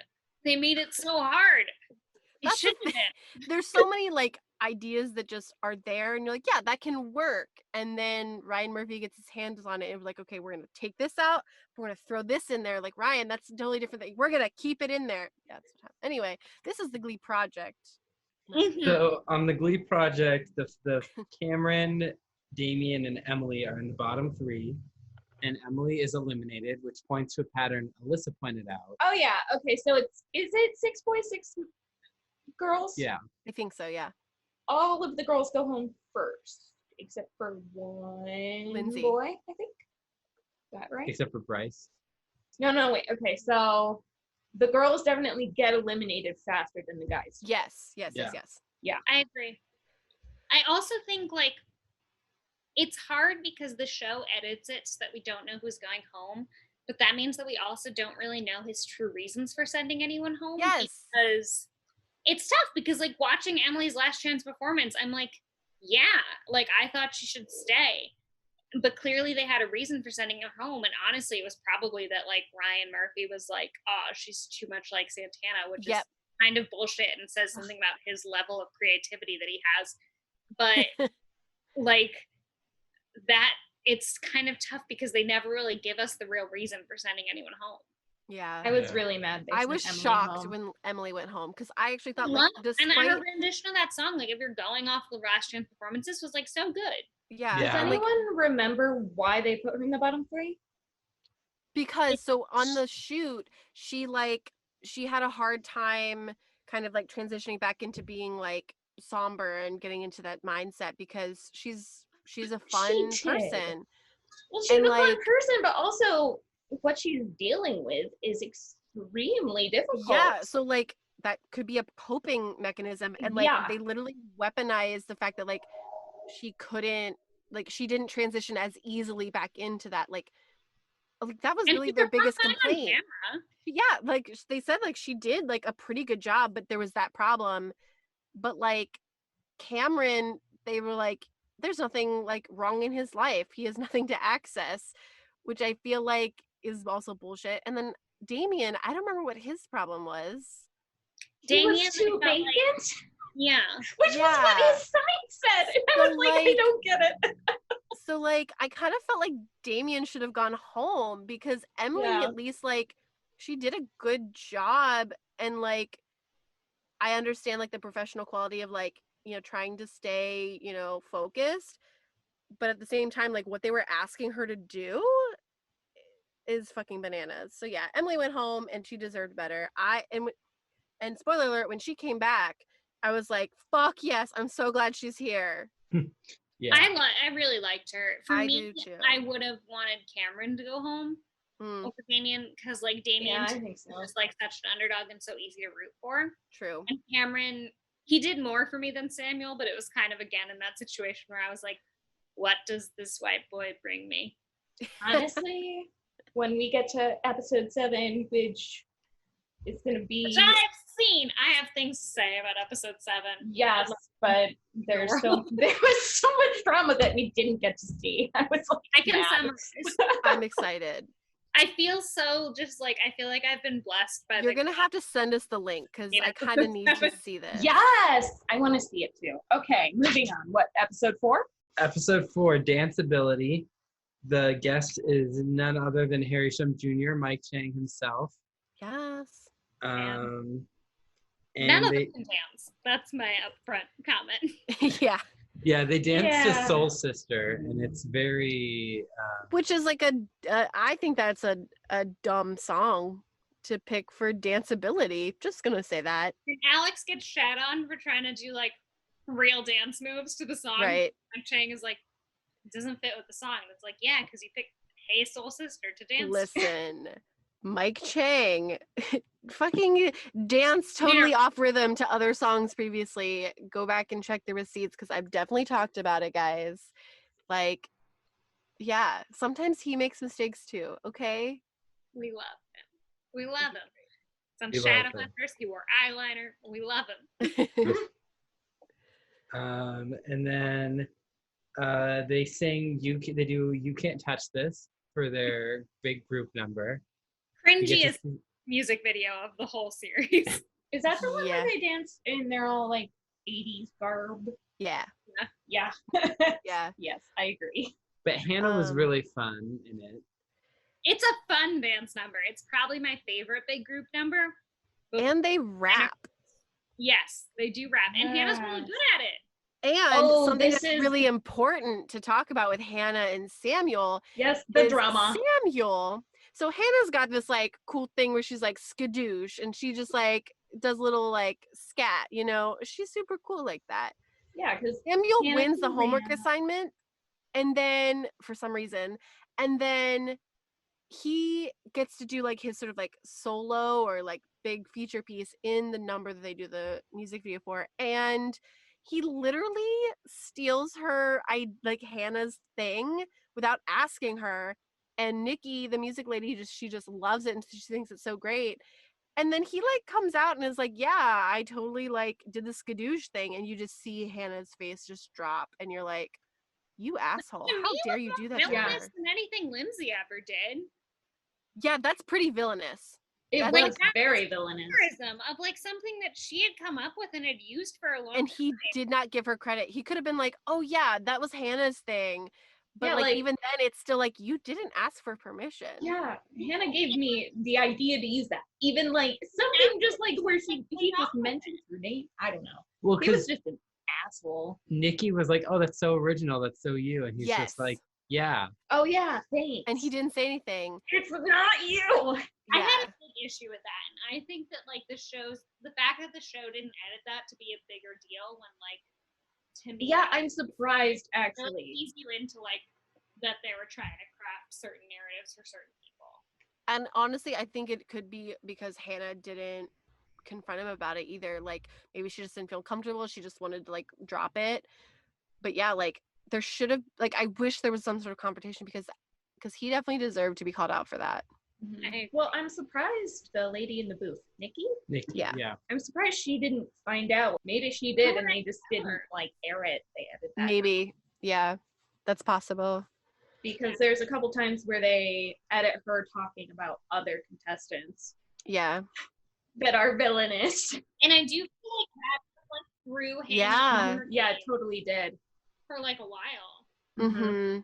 Yeah. I felt really bad for her that episode, and I'm pretty miffed that they decided to make one villain, and that villain was Lindsay, Mm-hmm. and she happens to be a woman. Multiple villains is always better than one. So like give us more. Yeah, like if we have one guy villain and one girl villain, and they I bet you they already like pinned him. Like Ryan was like, I don't fucking care what happens to this stupid reality TV show. I'm putting that Dreads kid on my show. Like I bet you that's what happened, and they had to make him seem like winnable. Like I bet you that happened. I would have been so much more into it into the ending if we had two villains win. I love villains. I can't get enough of them. But we had sweet baby boy Damien win. Yes, but we had Alex and Damien also win, which is like, so you have the two villains win and you have the two good people win. So speaking of Alex, this is where Alex starts to kind of like, I don't know how to explain it. Rub you the wrong way. Yes, like Mhm. it's like part diva, part like apathy, which I find very an interesting combination. But like he literally is like, yeah, I'm a really good dancer. I just wanted someone else to shine and someone else to win. Like he basically I admitted to love like that. throwing it. That Yeah. was a defensive strategy. Yeah, That so was obviously a defensive strategy. And it was Yeah. obviously bullshit. yeah. And I just thought like, why would you do that? Because literally once he said that, I was like, oh, they're gonna turn that on you and they're gonna make it like, oh wow, like you're too good for us kind of thing. And that's what happened. But also like Alex is another person that like I 100% agree with the mentors that like if he put in his 100 all the time, he would be Lindsay. Like he would be like at that level, but he's like falls just behind because he just like doesn't feel like he needs to try it enough sometimes, or like he just makes an excuse that he just like didn't want to try because of this. Like it was like fake humble. I don't know. My view with Alex is very tainted by the fact that I'd watched the entirety of Glee and was like a fan of like Once on This Island and Zoe's Extraordinary Playlist, all of that before I watched the Glee Project.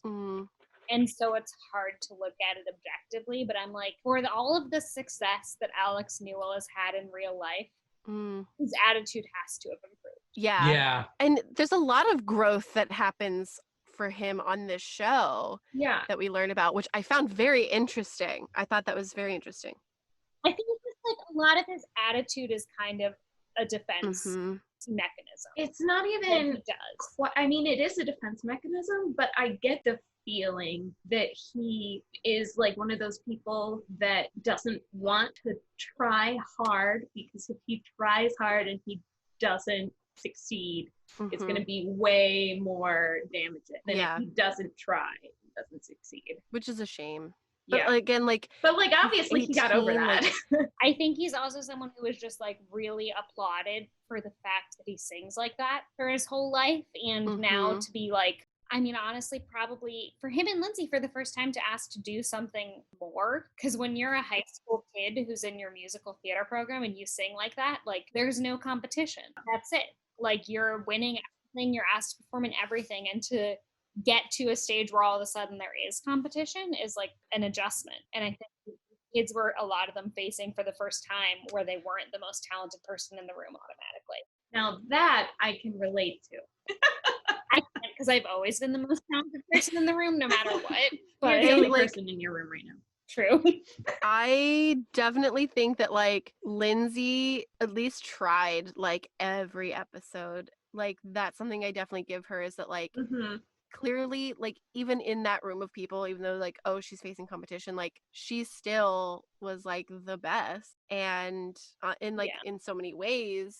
So like the fact that she still tried, she didn't take like the Alex route, is definitely very commendable. Like she always tried, you know, even if you argued with notes, like she still tried. I agree. And I think she had that one moment of attitude.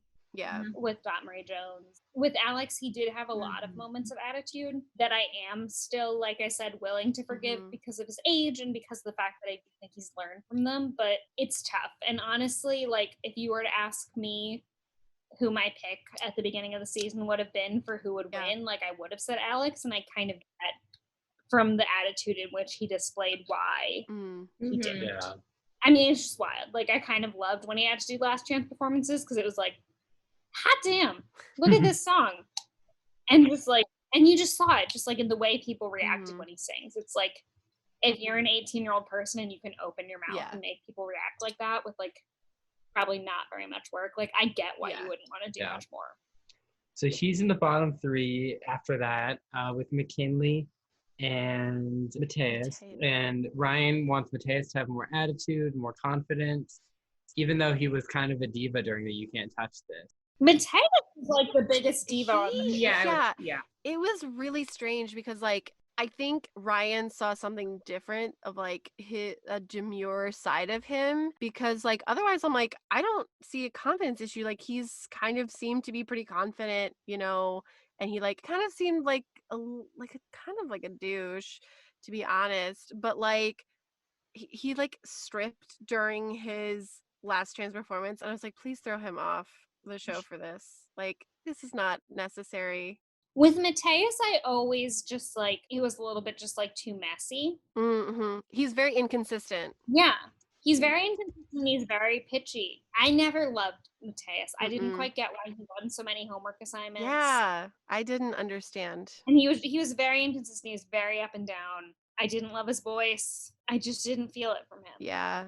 I didn't love his acting. His acting was always overblown. McKinley, she was in this one. Because the last name performance for McKinley was like amazing. It was this one. It was so good. It was just like I hadn't seen it in her before, and I got what the judges were saying about her kind of like lacking personality. And then she did that, and I was like, I'm in favor of McKinley. I love her. Yeah, I really liked her because I also thought like she was just really very, very talented. Like, and she acted that song. When she sang it, she acted it. And I was like, I feel it. I think it was the inconsistency with the fact that like she spent so many episodes that like I didn't really know who she was. Like I got what they were saying, like we don't really see who you are, like we can't really see a character from you, which is again I think also hard to ask of someone who's so young, but she is like a seasoned performer. Like she's been performing since she was really young. So yeah, I think it could have been one of the situations where like she was suddenly up against a bunch of competition and maybe her shyer side kind of came out. So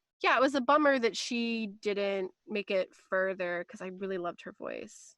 I thought she was great. I really liked her. I did see what they were saying, but I mean, like you were saying, if she's been performing her entire life and only performing is like, I don't know, was she a singer or did she also act? I think she did both. Both. Yeah. I think she was like she's currently in tours, like theater tours. If you were doing performing for your entire life up until you were a young adult, you might not know who you are because you're performing. It's a very different ask to ask someone to audition for a role that already exists versus creating a role. Yeah. And I think that that's the trouble I have watching this show, is that I watch it as auditioning for a role. And when you're talking about auditioning for a role, you're like, McKinley, Marissa, Lindsay, like those are your winners.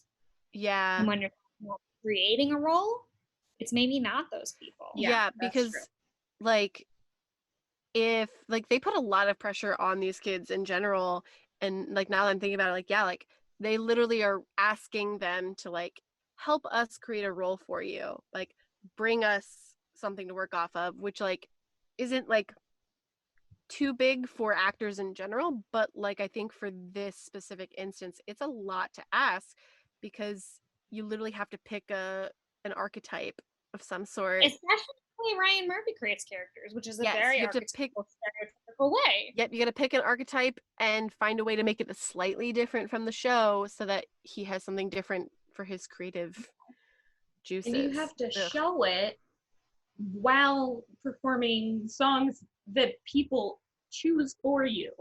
So if your archetype doesn't jive with the song that you're given, you're shit out of luck. I definitely thought like Bryce got the shit end of the stick when he was given a song that was totally out of his range. I was like, yeah, you guys wanted him to go home. Like, why didn't you just send him home and be like, you don't have to sing. It's fine. Just go. And also, like, it's not quite fair that like you do 3 last chance performances and like one of the people is like, I've never heard this song before in my life. Yeah. Who like, know it. Like, because you get in your head about like, I don't remember the lines. Like, I wish that McKinley was given more time. Yeah. I understand why she wasn't, but I do feel like she was just a very shy person. Yeah. Might have been a little bit more, had a lot of talent that we didn't really get to see. Yeah. Next is Pairability. They sang Need You Now, our favorite duet by our favorite band, JKJK. Yeah, when they said the full name, I was like, ooh, wow. Yeah, I forgot that they changed that to then another problematic name. So that's and Darren Criss was once again the guest, and they were put in pairs. Damien and Mateus. Can I talk about Darren Criss as the guest for a second? Yeah. Let's talk. I might be the only one in this conversation who's already seen season 2 of the Glee Project, but boy, season 1 of the Glee Project delved pretty deep for guests. You know, season 2 has like, spoiler alert, like Leah Michele, Matthew Morrison come around for season 2, and in season 1 they're just like Darren Criss twice. Yeah. Everyone gets. I honestly think like they pulled from like the bottom of the call sheet, like, okay, who's not doing something today? And then it became popular, and they're like, oh, we have to have the big people. We need Diana Agron on here. Like, yeah. I also noticed that too. It's like, Darren again? Okay. And when they all were like, oh my God, who's the guest gonna be? Who's the guest gonna be? I'm so excited to meet a new person from Glee. And then Darren Criss walks out and I'm like, yeah, it's exciting. But like, think also that at this point we've only aired season 2 of Glee. Yes.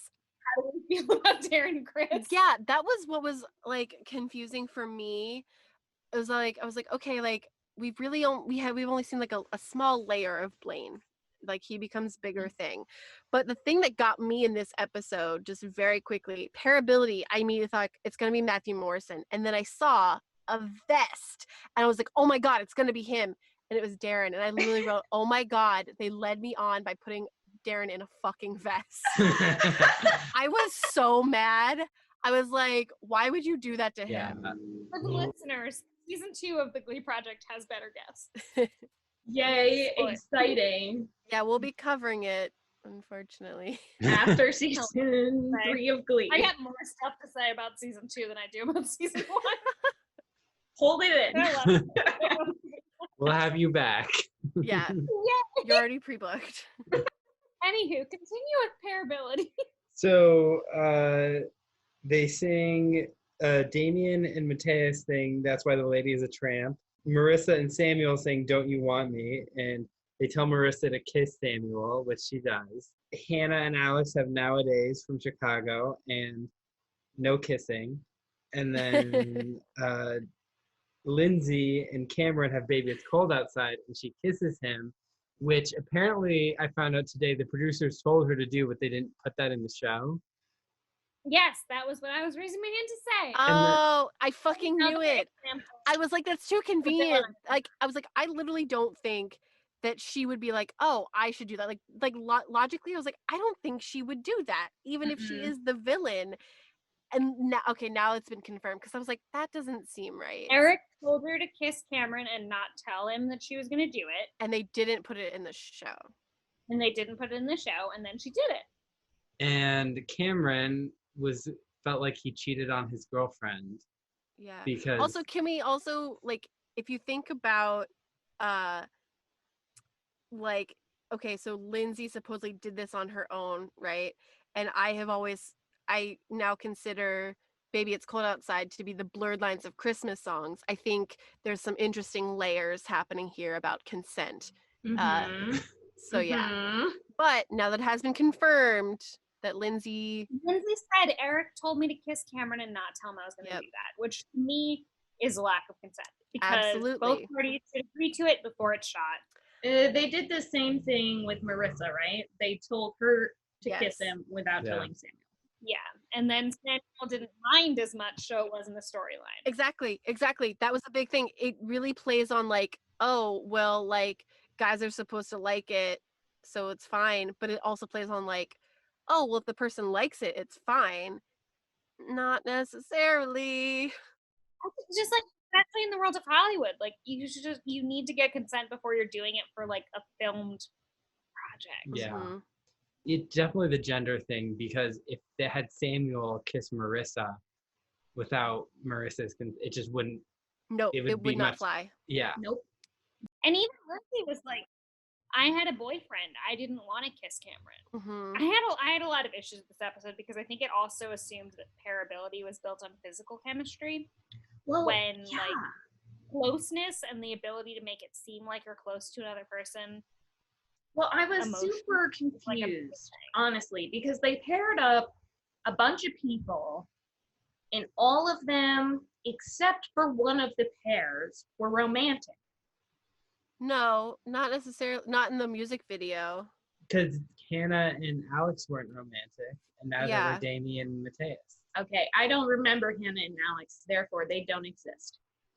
Wow, rude. They did a song that you really liked from Glee, though. Wait, what? They did the Nowadays number with, like, the wigs, like the flapper dresses. I enjoyed their music. I thought it was great. Barely. I wanted them to dance, though, but I'm like, nah, I don't want to put Hannah through that. This is also an episode where Samuel expressed some, in my opinion, problematic beliefs, where he was like, I don't want to play gay. Oh, yeah. Because I'm worried that they'll write me gay on the show. Yeah, like, that was... Then he got called out for that later. Yeah. Here's my thing. The pairability, in my opinion, should have been a chemistry episode. Mm-hmm. It should have had to deal with chemistry both romantically and in friendship. Yep. And kind of express songs in that way. And they didn't make that clear. They were just, it was very vague. Well, especially because on a TV show, romantic connections often do have to do, especially in a show like Glee, often do have to do with the real actors and how they gel with their co-stars. Yeah. Mm-hmm. You know? Mm-hmm. And I think that this didn't take that in consideration at all. Yeah. Yeah, because, like, and also made a bunch of really young people kiss each other without giving them proper notice. Yeah, it's icky. Yeah, Damien and Mateus struggled a lot in this episode. I hated their music video. Yeah, Mateus also got diva-ish again, and he was really frustrated because also earlier in the episode, this is when Alex was like, "You're being rude, right? Feel like you're being." Well, Alex and Mateus were seeing who could sing higher, Yes. and because Damien was like, "Oh, Alex, your voice is a gift from God." Alex was like showing off his notes, and Mateus was showing off his notes, and then Alex said something kind of like to dig at Mateus. Yeah. Well, Mateus was like, "Well, Ryan told me to embrace my confidence, and that's what I'm doing." And Marissa's like, "Confidence, not cockiness."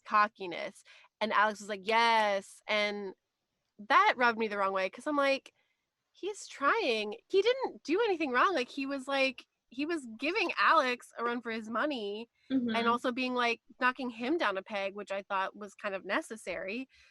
So yeah, it kind of felt odd, but that comes into play in the final 3 thing. Yeah. So in the final 3, they put all the couples except for Samuel and Marissa go into the final 3. Cameron also, we should say, he called his mom to talk about the kiss. Yeah. How uncomfortable it made him feel. And he felt like he cheated. And I was kind of like, I get that, but also you're going to a show like Glee, and what do you expect them to have you do? Yeah, exactly. I don't know. I had issues because I think that it's hard, because if you were a real character on a TV show, you could express your opinion in that, but if you were going through the casting process, you couldn't. So it's hard to say. Yeah. But like, in my opinion, if you're talking about creating a character for someone, if it's someone who doesn't really feel like comfortable with romantic entanglements, like that's okay, I think. Yeah. That's a good point. It felt kind of like they forced the romantic entanglement, like he had a problem with that, when really, like, I think it comes down to the fact like he wasn't asked beforehand, so he couldn't like prepare for it. So like he was surprised, and like maybe he enjoyed it. Maybe that's what like got to him. He was like, "Oh my God, like I enjoyed it. Like, did I just cheat?" Well, also he couldn't clear it with his girlfriend beforehand. Exactly. Yeah. That's another thing. They're like, yeah, like I have this kissing scene come up or this intimacy scene coming up. Like they're open and honest about it, and they're professional about it. So like Cameron wasn't given that, and I feel like they played it up for him just being like super Christian, when I don't necessarily think it was that. Like I think it was way more complex, and just like Glee, they didn't give it the room. As a Jewish Christian, I have issues with Ryan Murphy's obsession with Christianity on this series. He's very But obsessed. And also who he chooses essentially to represent Christianity. I don't know how the Christians and or Catholics on this show feel, but not great. Not great. This is, I mean, his dislike of this situation and him thinking that he's cheating, like, that's all perfectly normal and extremely problematic if we're talking about non-consent and non-consensual things. Because people blame themselves for things that happen to them. And that's exactly what happens to Cameron. And I thought his call to his mom was going to be like, "I feel assaulted." Like I literally thought that's what he's going to say, but then it was something different, and I was like, okay, this is much more complex than just like, I feel like I cheated on my girlfriend. Like, well, because men aren't supposed to admit that they've been assaulted. True. Men are supposed Men don't have feelings, right? That's yeah. I mean, that's a thing we've accepted, right? Yeah. Ryan Murphy taught me that. Ryan Murphy's, I'm not even going to get into it, but Ryan Murphy's views of like people just sucks on all accounts. I feel bad for Cameron. I feel bad for Lindsay for being put in that situation. Yeah. Because I'm sure to her it was expressed as like, this will be a stage kiss. Yeah. And she's a theater person who was like, I've had stage kisses before. Yeah. And so then you're in the situation of like the producers made her essentially assault someone and made someone else be assaulted. That's how it's framed, essentially. Neither of their fault. And then also Marissa's like, oh, our kiss isn't special. Like, so that's supposed to be placed on Lindsay instead of on the director who made that choice. Yeah. Yeah, again, like Lindsay definitely got like fucked by this show for sure. Like I can 100% admit that. But she did also come out and say, I'm a classically trained soprano, which hurt me when she said that. It just hurt me. I was like, oh. Did I text you when that came on? I think I might have and complained about that it.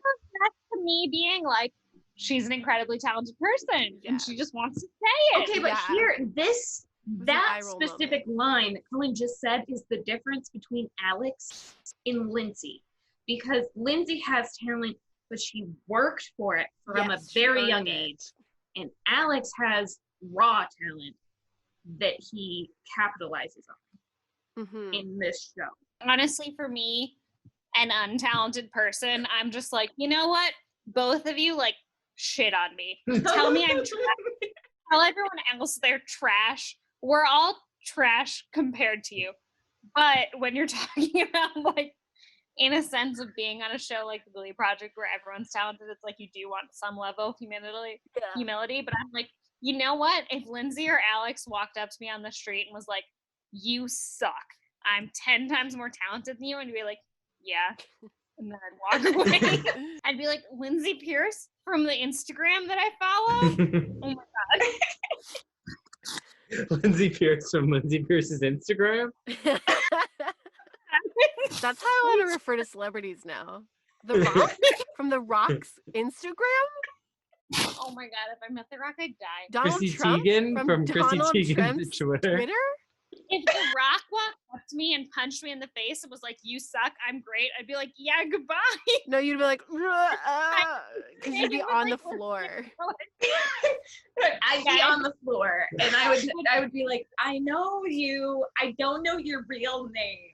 Teach me. But I would be like trying to get out, you're talented and I suck. Yeah.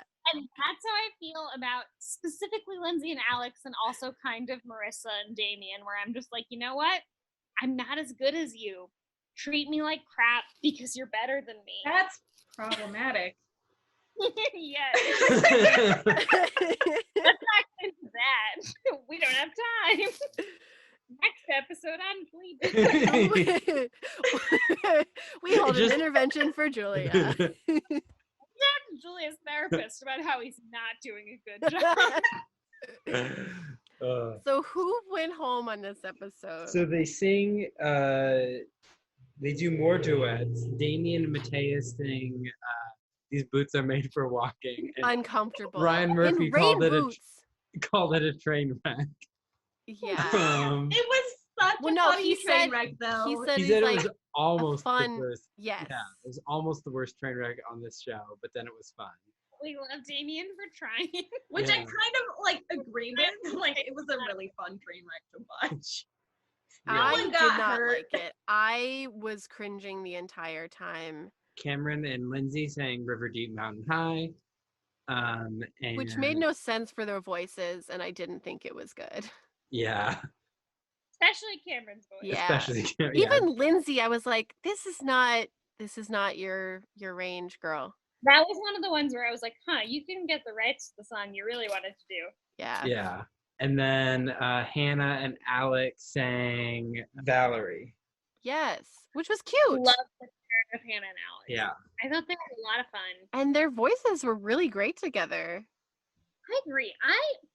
In my dream Final Four, Hannah replaces Samuel. Yeah. Yeah. And Alex win, and then Lindsay and Hannah come in the second, and they get the remaining episodes. I could see that. But I loved Hannah. I loved all of her performances. I thought she was a lot of fun. I don't think she maybe had the best voice of the group, Right. but that doesn't really matter because like there are a lot of people on Glee who don't have fantastic voices. Yeah. Glee loves its auto-tune. Yes. Yeah. And like Diana Agron, we stand, but she does not have a great singing voice. Corey Monteith doesn't have a great singing voice.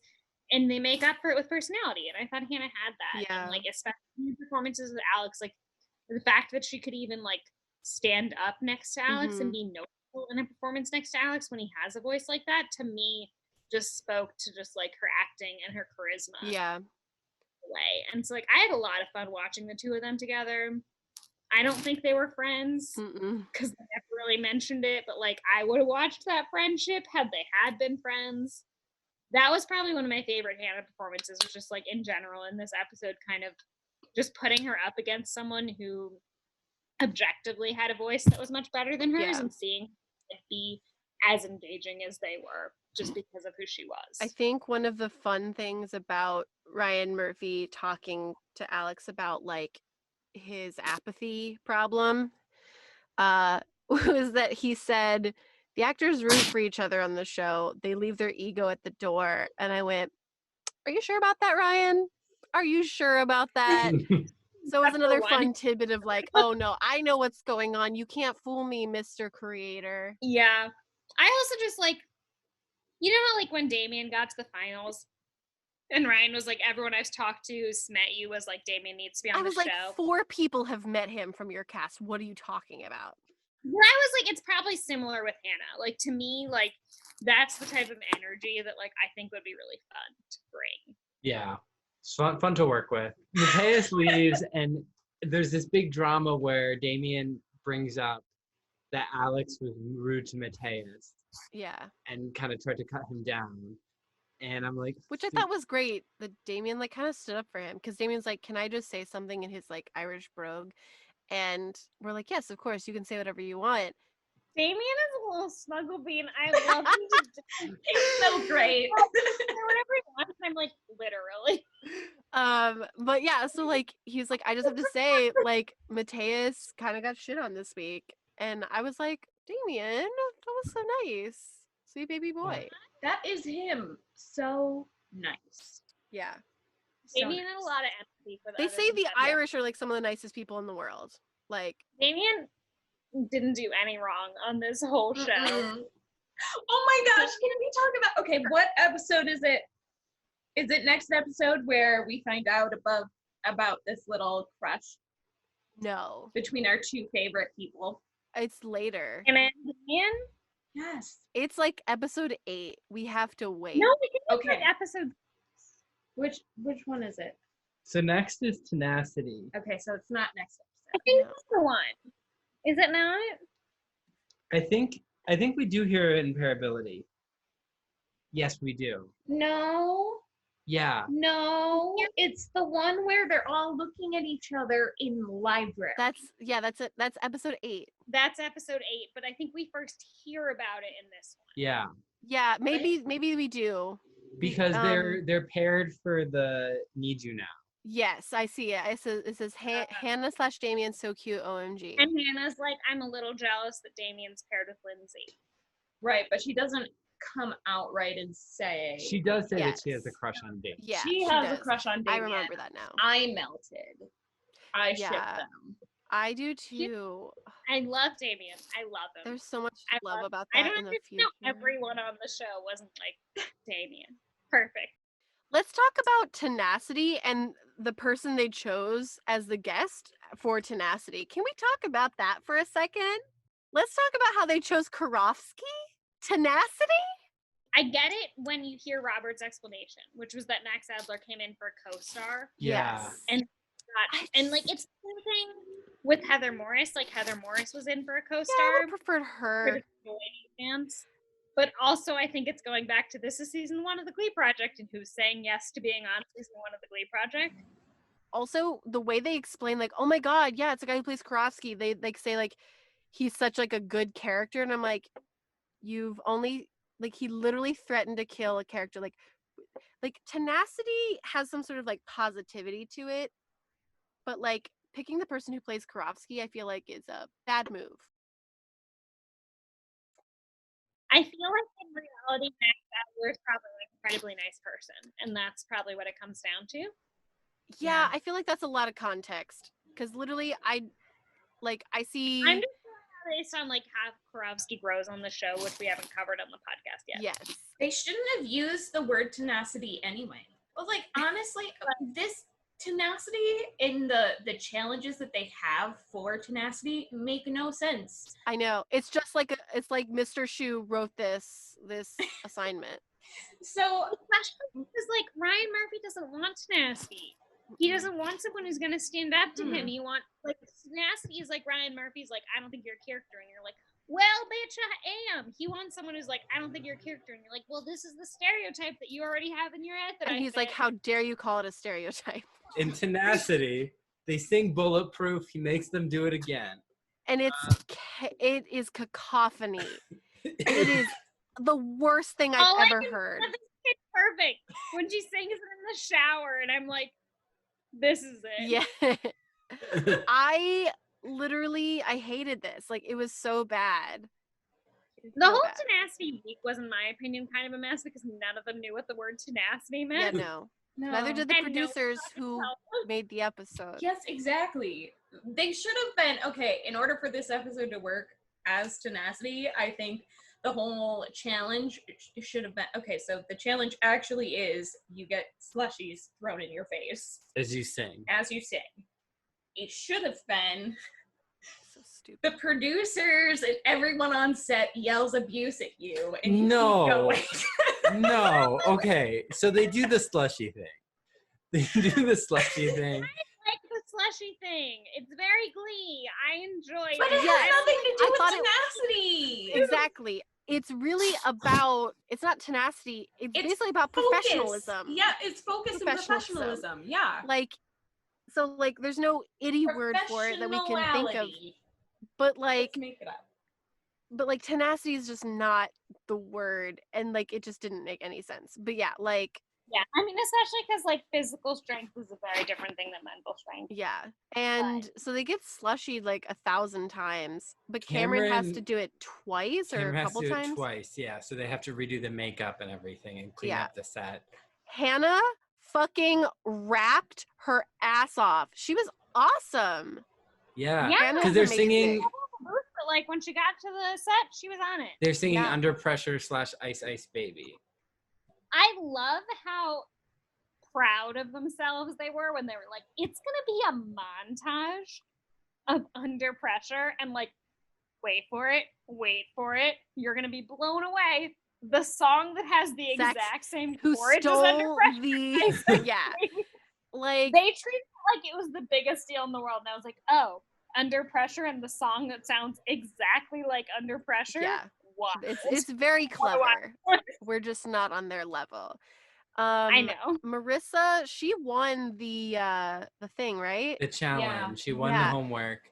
So she had like a focus. Marissa's last chance performance this episode. That was this episode, Yeah. right? Well, that's the thing. She won the homework, and then when she got on camera, they were like, "Oh, she's just not as vibrant as she usually is." It's like she's being thrown ice water in her face.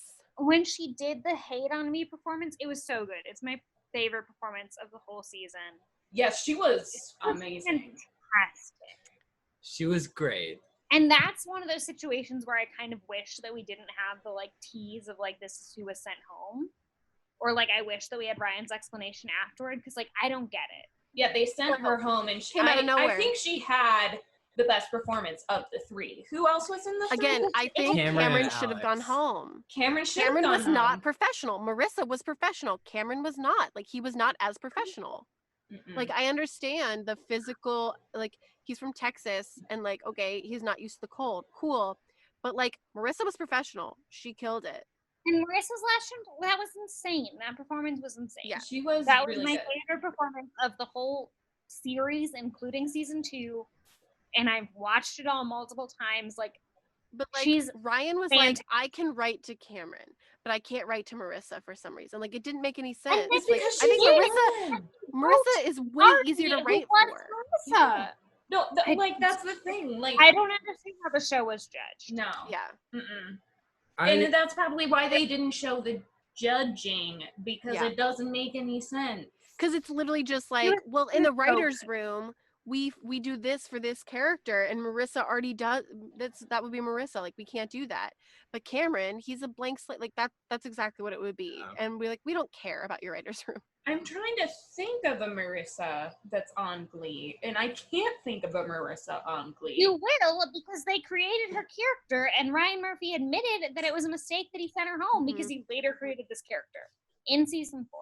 Well, I mean, but like, what was his reasoning now? his reasoning, as you said, and as Tina later quotes, Glee hates girls. Yes. Okay.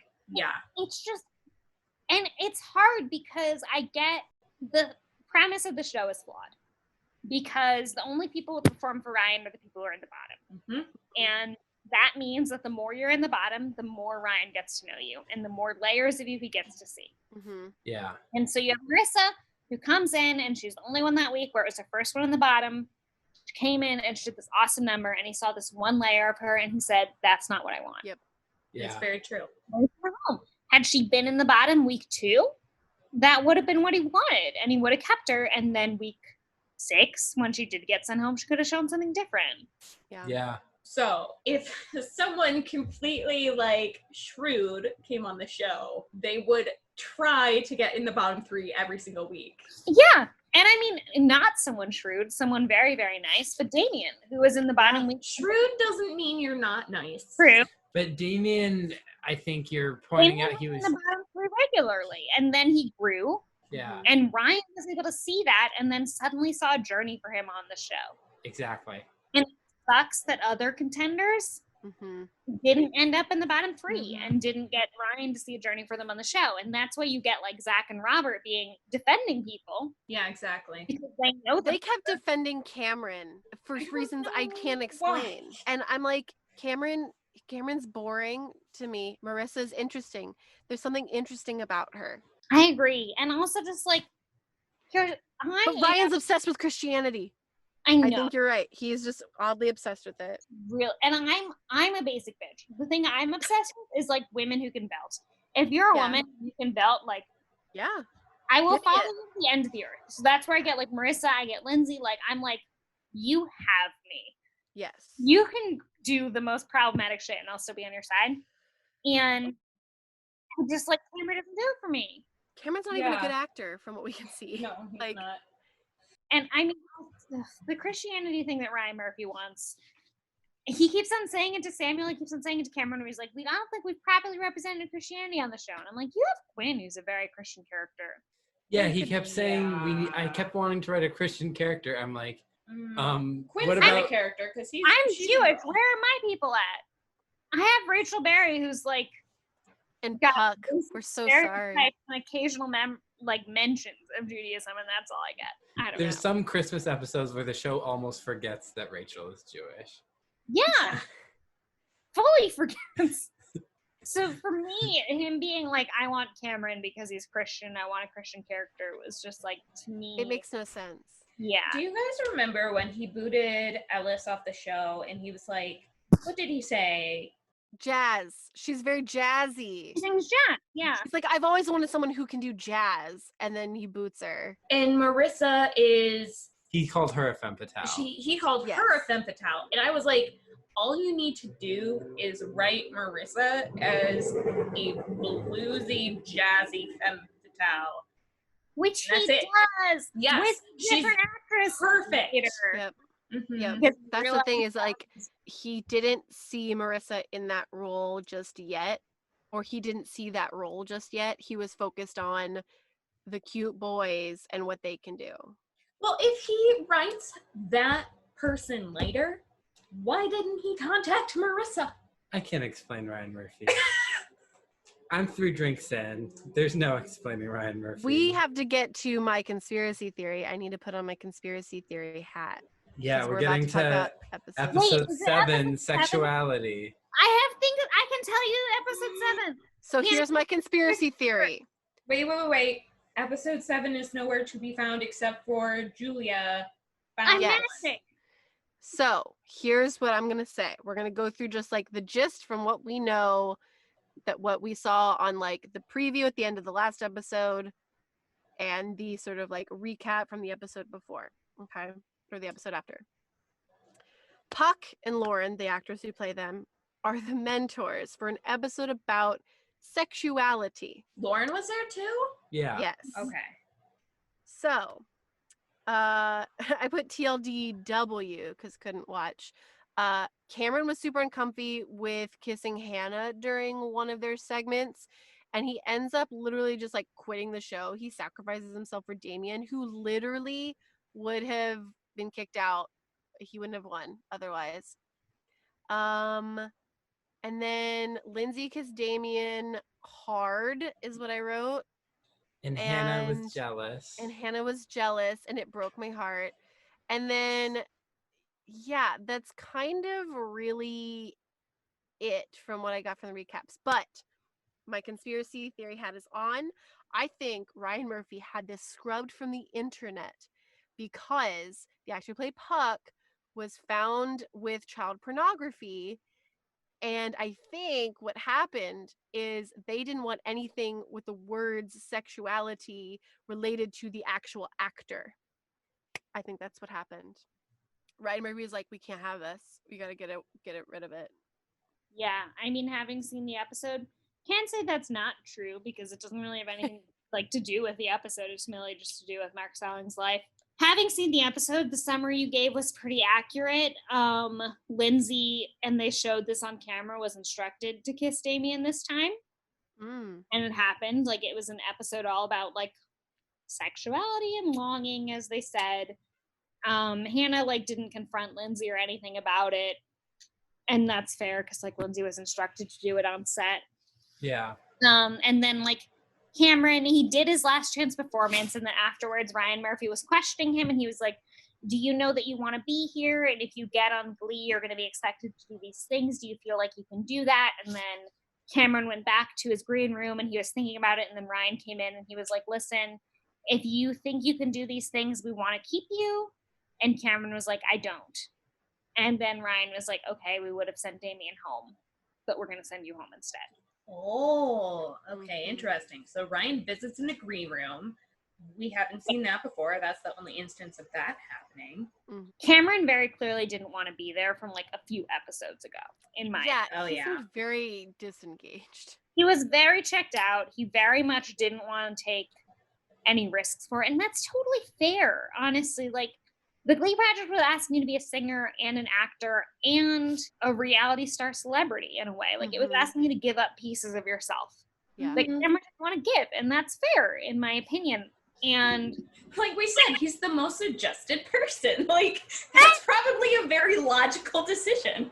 Exactly. He didn't want to give up pieces of himself to this show.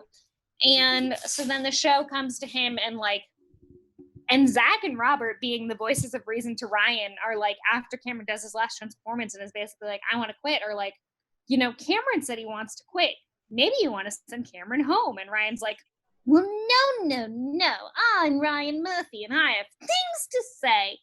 And then he goes to Cameron and he's like, why would you quit this major opportunity? And Cameron's like, I don't want this. And he's like, but why?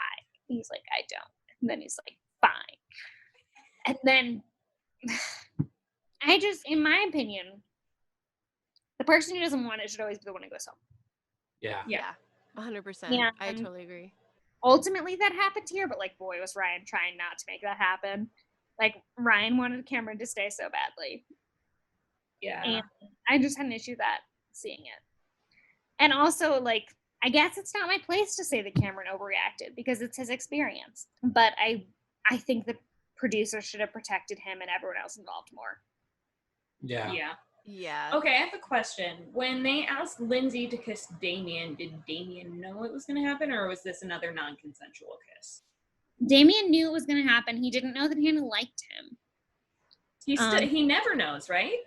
He never knows. He never finds out. Yeah. So the only people that knows that Hannah likes him is Well, the on audience. On the show, he doesn't know. I'm Yeah. sure afterwards he ends up knowing. Afterwards, he watches it and knows. Like, Yeah. at the time, he didn't know. Only Hannah knew. She didn't express that, and both Damien and Lindsay were consensual with it, and it was just an acting thing. Right. Okay. So I don't really feel like either of them did anything wrong there. And I mean, I don't think even Hannah was expressing that either of them did anything wrong there. She was probably just disappointed. She was just like, it kind of sucks that like I wasn't the one paired with him for this video. And that continues in this next episode. And that's fair. I get that. So next episode is believability. Another bullshit topic, but continue. Yeah. Also, episode 8, their first like real acting one, besides like vulnerability, which was also bullshit. Yeah. Yep. They sing True Colors. Jenna Ushkowitz, who plays Tina, is the guest star. Their assignment is to sing The Only Exception and just to stare longingly at each other. Awful. It was pretty awkward. It's important to note that in classic Glee fashion, it was like a love hexagon where each of them was lusting after another one, who was lusting after another one, until it was like everyone was lusting. Wait, aren't there only 5 right now? So it'd be a pentagon. Pentagon, yes. thank you. But one very important thing came up that I 100% agreed with, and I remembered from his performance on Glee was that Samuel has nothing else going on except a smolder, and that's He it. does. He can do the smolder really, really well. Like he's got But blue steel does down. he? Or is it just that he has nice bone structure? Go back That's to a great question. Well, with if that he bone has nice bone structure, that's gonna like advance his smolder. So he Right. doesn't have to work very hard at it. Samuel does nothing for me. I reiterate. So they sing The Only Exception, and then the bottom three are Hannah, Lindsay, and Samuel. Hannah is sent home singing Back to December by Taylor Swift. Makes So good. no She's so sense. good. Samuel should have gone home. Yep, Yeah. I agree. Yeah. They literally were like, you have one dimension, and like Hannah has continuously shown how versatile she can be. And Like she can sing especially show that tunes, she can performance was rap. So good. This I was like one of the things where I was like, okay, Hannah's definitely staying because they told her how good she was Yeah. and she did a great job and then they sent her home and I was like, what the fuck? Like, And also, to me, that performance, she showed a whole new level that she hadn't shown before. yeah. Yeah. I don't understand this. The judgment they show and actually keep on the episode that the audience sees does not match the judgment that ultimately is meted Yeah. down. And I think Like we miss a lot of show us, context. like confessionals afterwards, or even like summaries afterwards of why they get sent home. Mm-mm. Right. They do that on a lot of shows. Yeah. They do that 100%. on like America's Next Top Model and stuff, like where they show you afterwards, they reveal why the person actually went. Mhm. Yeah. And here they don't. I'm just kind of left in the dark. Yeah. Like I feel like Samuel got kept because he was a basic white guy, and that's why they kept him. Because Hannah is just so much more Glee. Like, she would have been a great character on the show. Yeah. And also, just if you're judging by performance in that episode, like who grew within that episode, Hannah. who did. So, So Yeah. and this is the secret that Glee doesn't want you to know. That if you're Glee in real life, you're never going to be Glee on the show. That's a And really that- good point. The show kind of reveals that a lot. Yeah. Mhm. Where like it's, I mean, I love Damien, but it's hard Like, to is there a single person who has actually been on Glee that is the show, as Ryan would put it? Like, I can't think of anyone. Like, everyone's too fucking beautiful and talented. Like, I don't know. Maybe Alex. I think honestly, Alex is like obviously, Alyssa, you haven't seen it yet, but like you know that he's going to be on the show because we've been Right. told. Yeah. But like he's honestly the only person I can think of. Honestly, like And Yeah. he, and, as like- far as I know, only gets 4 episodes. right. accurate. Alex Newell only appears in 4 episodes of Glee. Okay. That's true fact. It's that very like forward approach of the like, we're cool and we accept the weirdos, but then the actual weirdos are They- like, oh no, get away. Exactly. Mhm. Yeah, so the other thing that I have written down here was this is when Ryan Murphy calls Lindsay out on some of her like acting stuff. Oh, because this Because- is where Alex goes into the booth Yeah. to sing, and he's connecting with the song in terms of like his father having passed when he was really young. So he's connecting in this very real way, and he has a very organic emotional reaction, and he cries, and Nikki comforts him, and they talk, and it's a really actually very sweet moment. And then Alex goes and he's talking with people, and he's like, yeah, this is what happened. I cried, you know. Lindsay goes in, and the way it is framed, it's almost as if she takes the fact that Alex had a breakdown. Okay, they're looking for emotion, and she just like kind of goes in and then just like starts crying, and Nikki is not buying it. I have 2 feelings on that. Okay. My one is that either it was genuine, or my second is that either she started playing the game that Ryan's been playing this whole time. I definitely think that, and here's the thing, is like I will not falter for it, because she in the previous episode, when like in her talking head, when she was kissing Cameron and it was posed as if she came up with the idea. She's like, it's a competition. This plays into that, and I'm not going to fault her, but I also was not buying it. I was like, I don't think it's genuine. I'm just kind of like, they did a competition in which this was a thing for points. And I don't think that Alex didn't do it for points. And I don't blame him. Right. To me, it all goes back to how trash Ryan Murphy is. Ryan talked to both of them and was like, I feed on your pain.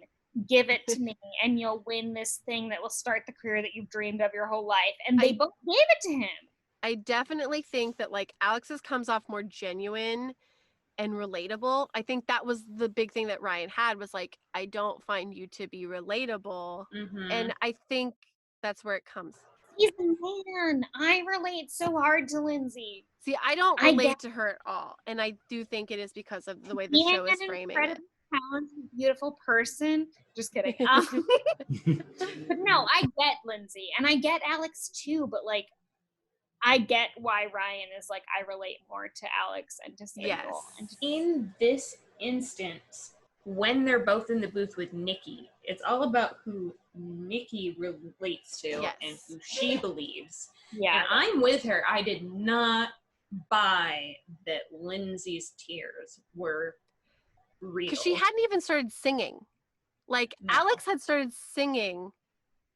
I just didn't blame her for it because I was like, you know what, Ryan put this up. I don't like.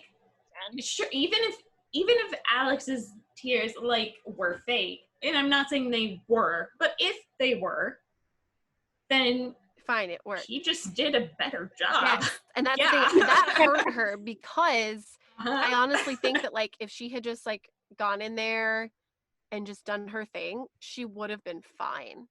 I think like she overthought it. But I do have to say, like, Ryan goes to talk to her because she's in the bottom 3, right? Yeah.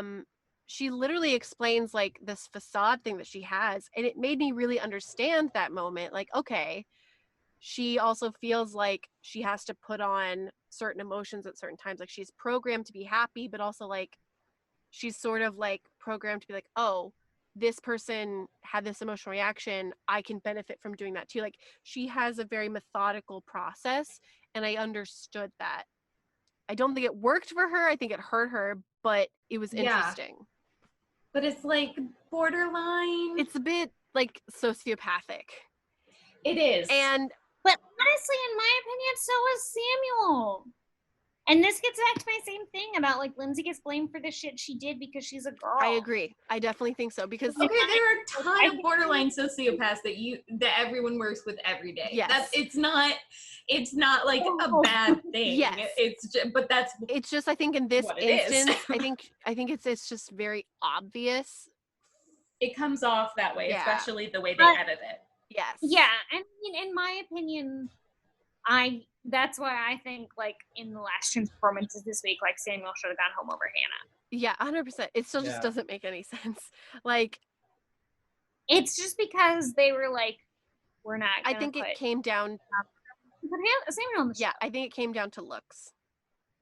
I'm going to be honest. Like, I think that's what it was. Like, they were like, Hannah might be the show, but, like, it's not my show. To Ryan, like, it's not my show. I am gonna say, like, objectively, maybe Sam has a better voice than Hannah. She didn't have a perfect voice, but like, they auto-tune the shit out of so many people on that show. Like, that shouldn't be a real factor. I mean, Hannah's just not Hollywood enough. I think Hannah's versatility, like the fact that she can rap, there are very few people on that show who can rap. Like, they needed her. They give all the raps to Artie. Yeah, and I know. That's not the great rap situation where you're like, oh, we're all set on raps. We have Kevin McHale. Right, exactly. Love him. Speaking of, he's in episode 9. He's the guest on Generosity. Which is another title that doesn't really make sense. I forgot the title, and then the children showed up, and I was like, what the fuck is happening? They were like, what the fuck? Yeah, those kids like, did not want to be. How are we supposed to be generous? We have to talk. Okay, I'm sorry. I'm getting ahead, but we really have to talk about how much Lindsay was vibing with that child. Like, it was uncomfortable. And also, she's like, this is my new best friend. Screwed by the fact that the child that he was paired with was like not into it. Yeah, that was a bummer.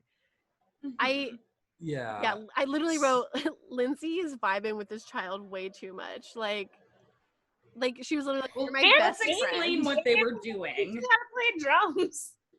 So they sing "Lean on Me," and then Artie. I can't remember who he picks as a winner. Excited that Kevin McHale is there. He's the first like real.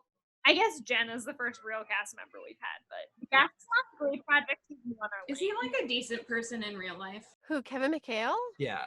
Oh yeah, he's a genuine human being. Yeah, Yeah. he's adorable. All I Love it. know is that Artie I hate. Yeah. And I don't go much further than that. So All I'll say is that there's an episode, and I think it's season 3 of MasterChef, in which they go to serve the Glee cast while they're on set. And Kevin McHale's fantastic. Tina, Jenna Ishkowitz, again, doesn't get her due because she doesn't get both dishes from both of the MasterChef teams due to some problems in the kitchen. Aw. They were Fantastic literally like, episode. okay, who's gonna not get a plate? Well, she barely has any lines. Just we're not gonna make her have a plate. It was honestly, I was like, "Why? Tina deserves better." But Kevin McHale seems lovely on the episode of MasterChef, which is how I rate the episode of the Nice. Glee cast. And you should watch it. Okay. Unrelated. But be careful, That Alyssa. specific episode. That Huge show, recommendation for your podcast. that show is very the- formulaic, so you might get bored very I'm not. easily. If I only watch one episode, then it's not a problem. Okay, so you're not You, gonna. you need to cover it because it says a lot about the Glee cast. All right, we may have to add it. I have things to say if you want to bring me back. You're gonna be our like our mini-sode correspondent. Reality TV extraordinaire. Yes. Kevin McHale's very Well, nice on that episode. We're He has a gonna lot of good have things to say. cover the Glee 3D movie. That was one of the ads. So, like, What on the the Daily hell? Motion, we're gonna have to. I remember that. Yeah, that was disconcerting to see. Like in the middle of the video, I was like, "What is happening?" But yeah, we're gonna have to cover that. Unfortunately, guys, get ready. Yeah. Yay! Honestly, we should have covered it before season 3, Okay, back to episode but we're not gonna have time. 9. That's episode 9. MCR. They bring They- children on. They ruined the song again. I love their cover. I love MCR. I like the cover, but poor MCR. This is Uh, probably my favorite group music video, but all the group music videos are like pretty awful. Yeah. So they bring children on from like schools in LA that have like underserved music programs. Mhm. And they pair each of the contenders with a kid. Lindsay and her kid vibe really well. She calls the kid her soulmate. Like they're basically best friends. It's so weird. And Damien's kid is like showing him how to play the drums. That was hilarious. Which was the I was best. there I was for like, it. Damien's gonna win this because of this 9-year-old. I also loved like Kevin McHale coming on and being like, I don't play an instrument, and when I auditioned for Artie, I very much lied and said I did. Yeah. Like to me, that was like one of the best lessons they got was just like have the confidence to do anything that's put in front. Yeah. Because Yeah. especially on Glee, like Leah Michelle sang Britney Spears. Like, do you think Leah Michelle is like, my voice sounds like Britney Spears, I can sing Baby One More Time? Like, no, she just has the confidence to do it and sell it to you and you believe it. Mhm. So basically, be a con person. Exactly. But it's I just mean, confidence isn't that what Hollywood man. is? how you can it up. Confident woman. That is what a con person is. I believe it. Mm-hmm. Yep, confident. Lie, cheat, and steal to get what you want, and do it with confidence. So Alex's kid doesn't vibe. I'm just trying to work so close, guys. Yeah. Alex's kid and him don't really vibe, so they kind of are like, huh. But they decide that they're all going to do last chance performances, and then they decide that they're going to bring them all back on for the finale. This is where the formula breaks down and where Hannah breaks down mentally because I need structure to survive, especially in garbage reality TV like this. Well, see, if there was no structure, you would be floundering the whole time. It would be that much more Yes. exciting. And In my opinion, it's so Glee that they're like, you all win. yes, None of you go home. I'm like, this is where it happens. that happens, and then we'll get to it in episode 10.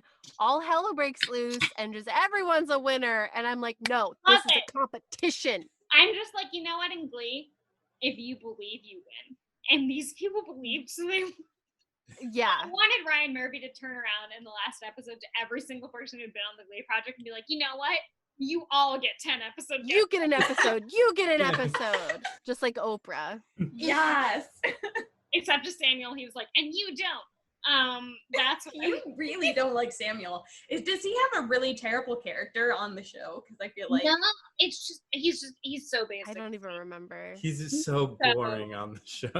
But he has just a like great every silhouette. man that has been stuffed down my throat my whole life to be like, this is a talented person who you should respect, and I'm like, but I No. know. He's not a talented person. He's a beautiful person. And that is the difference between the rest of the world and Hollywood. I'm sorry. If he looked like Zac Efron, he could be the least talented person in the world. And I'd be like, you know what? You gotta So be. you have a type. I do. I love Zac Efron.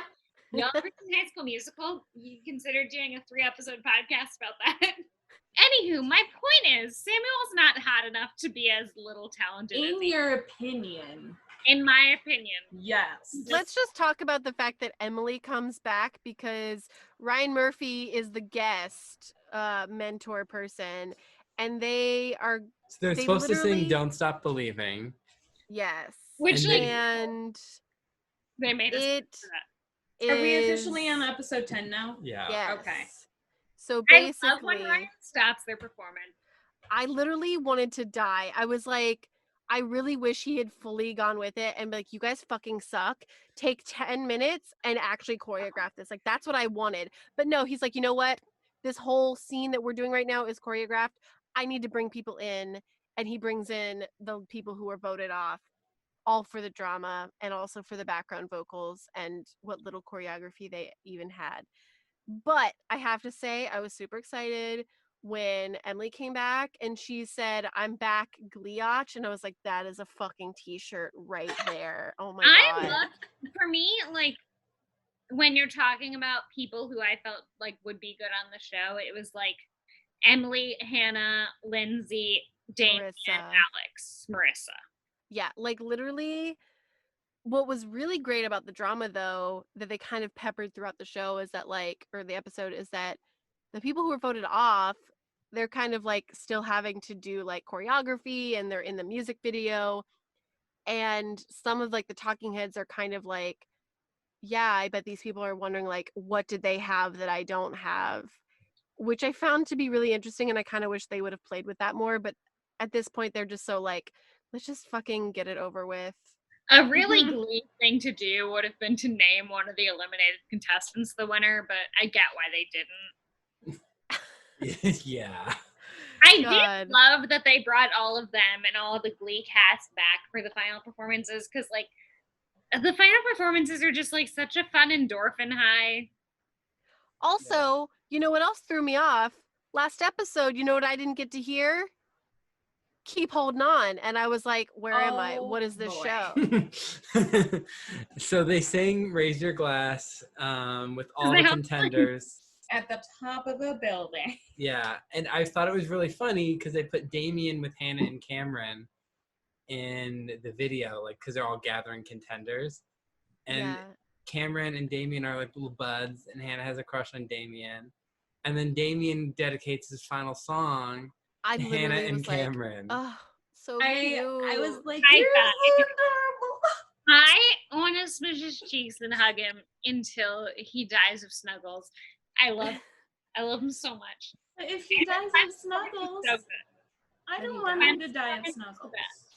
No, he dies of snuggles and then he returns. He's resurrected by snuggles. Oh, the second coming. More his final performance, just like the reaction he got from the crowd and like from me, I was like standing ovation in my home for Damien for this final performance.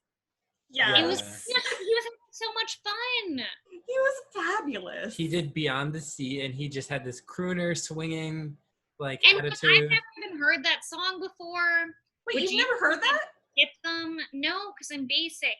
And usually That's a basic song. I was gonna say that's a really basic song. No, but I'm more basic than that. And I just like, I was so into him. I love him.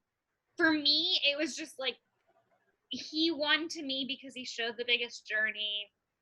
I was on his side so much, just the whole time.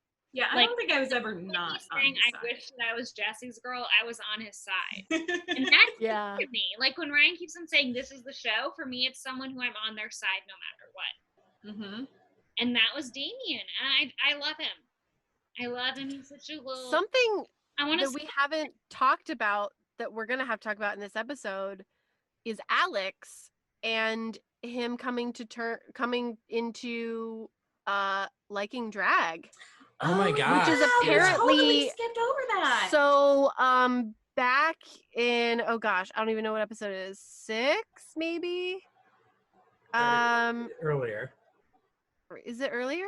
No, it doesn't matter which particular episode. But so yeah, so like he literally, so Ryan mentions in one of his bottom 3 performances, like, I expect you to come out in drag. And so literally the next time he was in the bottom 3, he came out in drag and killed it.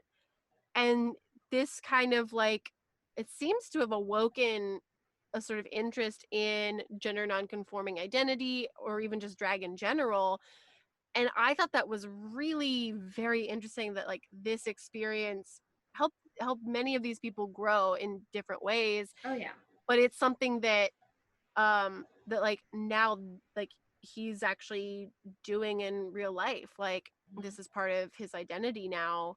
Do you think and part of had he ever done drag before this show? He had not. He said he did it. Are you kidding me? He can walk Yeah, better so in this heels was- than I can. This like literally became super pivotal. And so then in this last episode, he comes out in drag and does another amazing number. So does yeah, he do it's- 3 total performances in drag? I think he did 2. I yeah. think it was this one and then one other in drag. Well, he did bottom 3 performances. He did 2 in drag, and then he did the Nowadays number in drag.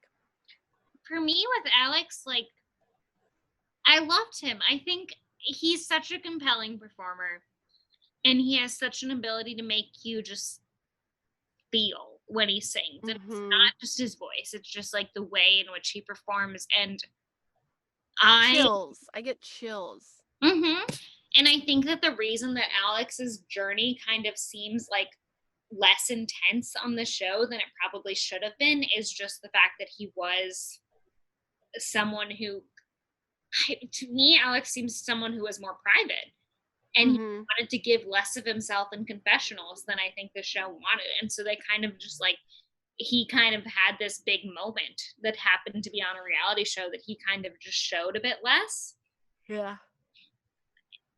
And I loved him. Like I said, for me, my winners were like Alex and Damien. And I think it's because they both went through such a journey. And Damien's was in more kind of a public way when it came to reality TV. I think he was forced into that because he was in the bottom so much. Exactly. And like he kind of just showed this growth. And I think Alex showed the growth too, but it was maybe more like off camera than we saw. And I think we've seen that in Alex's future career. But like, I mean, I love Alex. I loved his final performance. I loved all of his performances. I think he's just like a really just talented person. So Lindsay, doesn't she sing, this is where she sings the Wicked song, or is it the episode before? This is episode before. She sang a Thoroughly Modern Millie song, which oh, that's right. I'd never heard, but I thought she really did show an opposite side of herself. But in my opinion, Lindsay was never going to win because she's too much like Rachel. Also, she's a girl. And but like also just like I get from Ryan's perspective why it was like there's not. She's literally Rachel. Yeah, like she is the character he created come to life. Like how does he write a totally different character? We'll find out. And I mean, yeah, spoiler alert, when Lindsay is on the show, it's in a way that is very combatant to Rachel. But it makes sense because it's a very limited episode guest starring role because it's in kind of like a way that highlights Rachel's journey instead of her own, and they're looking for characters so they can create to highlight their own journeys. Yeah. Yeah. And so I get that, but I do kind of wish that they'd expressed them in the show. Because they literally called her a foil to Rachel, and I'm like, okay, so if that's not what you're looking for, why is she still on the show? Not a foil to Rachel. She is Rachel. So just say like. Yeah, exactly. I was like, that's not what a foil is. Well, no, that's what they're saying. They wanted her to be a foil to Rachel. Like that's what they wanted to use her for. And then I'm like, okay, like, but if that's not what you're actually looking for, because he was basically like turning that down. I mean, then like, why would she still be on the show? Her to lose. They cast her and knew she would never win. Yeah. That's kind of frustrating. Well, how many contestants did they choose from? Like over 11,000 or something like that? Yeah, so they had thousands of contestants and then brought 80 from live like auditions to LA to audition and then chose 12 from that. Yeah, so they had to have like so much planning goes into who gets onto reality TV. And you take one look at Lindsay and how they frame her, and you know immediately that they only put her on the show because she is exactly like Rachel. The character. Yeah. And maybe they didn't even expect her to get that far. Like, the fact that she got to the end is pretty impressive. Yeah. And it's tough because when you think of the other 11 contestants, none of the other ones had a person on the show who they matched as closely as Lindsay matched Rachel. Right. Yeah. That's what I was saying too. When Lindsay lost in the end, I was like, because Leah Michelle's already on the show, and that has nothing to do with you. Yep. But it kind of sucks for her. Mm-hmm. So Samuel, he does Jolene, which I really liked. I didn't like it. Well, I don't like the original song, but I liked this version. And we're gonna have to have you stop saying that because I don't like it. Dolly Parton is not a fan of this podcast right now. So at the end, Ryan Murphy announces Samuel as the winner. And then he says, Damien, what you have to say? And Damien's like, well, Samuel worked really hard. He obviously deserves this. And he's like, well, what if I told you also won the Glee Project? I love. So happy. It's such a Glee way to have an Darren. So also, it's important to note that like almost all the guest mentors were in the audience. And Darren's literally jumping up and down. He's like so into it. It was so cute. Everyone was so much more happy when Damien won. Yeah. I was also shocked and when Damien was just Samuel won. Lit. Yeah, I literally did not see that coming. I was like, wait a second. I literally paused it and like Googled it. I couldn't like sit there and keep watching. I was like, no. Like Damien wins. He's the winner. And then I'm like, oh no, he's a partial winner. Yeah. That's stupid. I also was confused by that. I was like, wait, I know who's on Glee. Then it snowballed and they brought Alex and Lindsay back in. They're like, actually, you're going to get some episodes too. And I'm like, this is a competition. And I'm like, you know what? This is Ryan. Ryan is literally like, I need all of these people. I'm going to write these characters for them, and then I'm going to get rid of them. My literal last line on my notes is, ugh, Ryan. For me, was like, oh no, people have to lose. And then they were like, it's Glee, everyone wins. And I was like, everyone wins. And I was so happy. And then, like, spoiler alert, on the Glee Project season 2, when only one person actually wins, I was like, but what about the others? Oh, no. Too? It's Glee. I can't wait for season 2 now.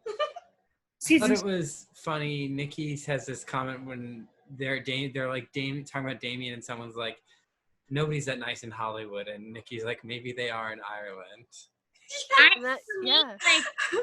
It didn't make any sense to me how Damien could not win. Exactly. Just like the journey that they had edited for him on the season, had he not won at all, it would have been so dissatisfying. They would have had to edit a different journey for him. And here's the thing, is when Ryan is talking to them and is like, hey, and this is before he reveals who wins it all.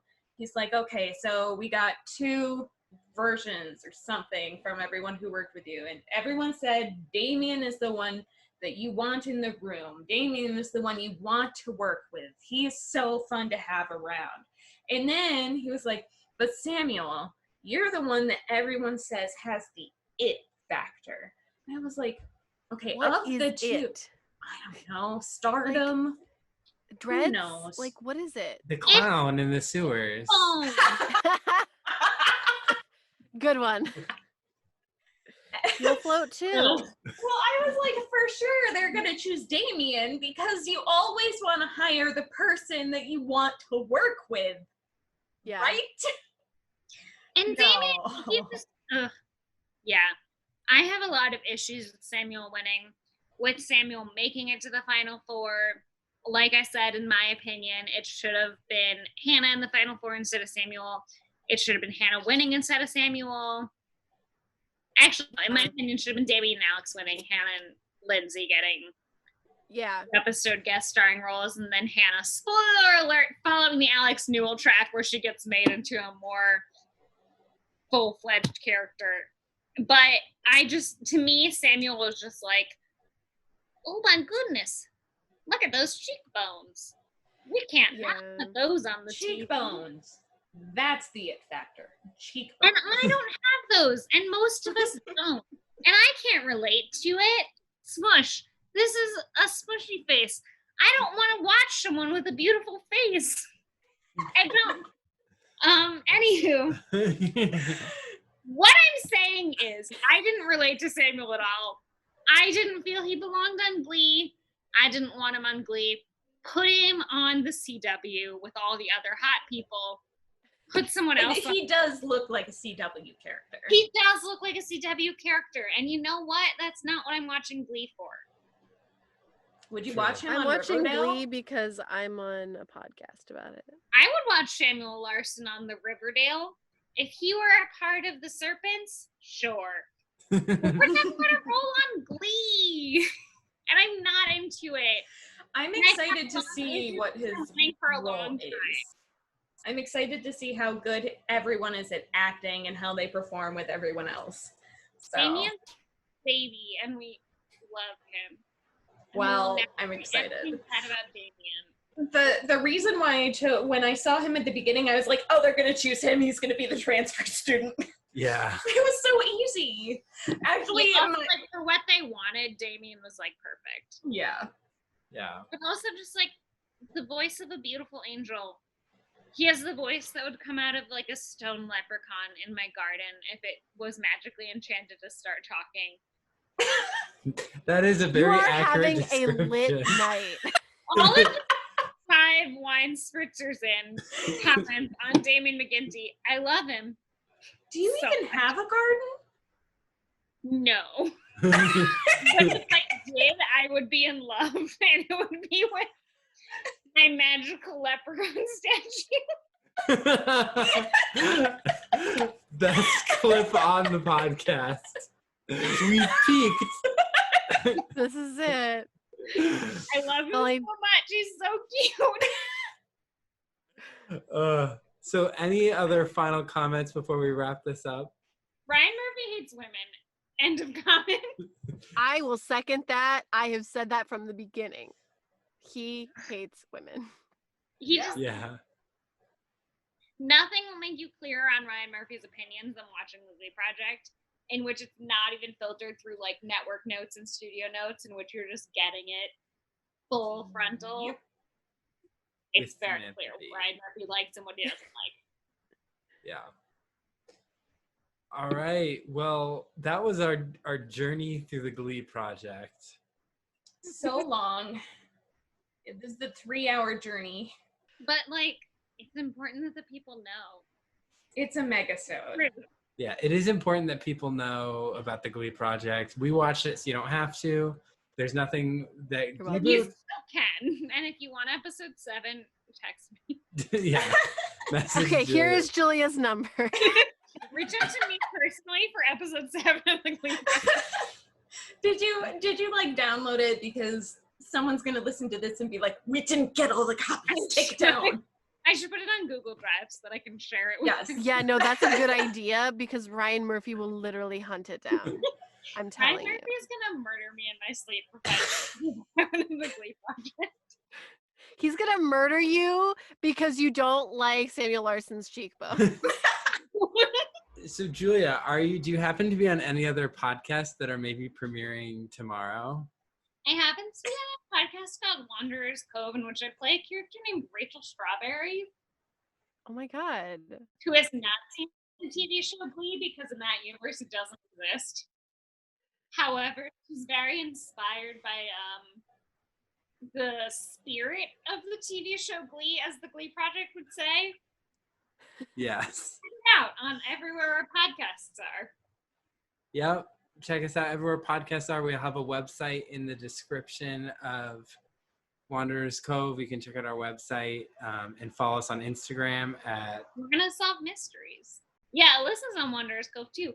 I am. I play Bo Barlow, who's pretty much What Glee character is that?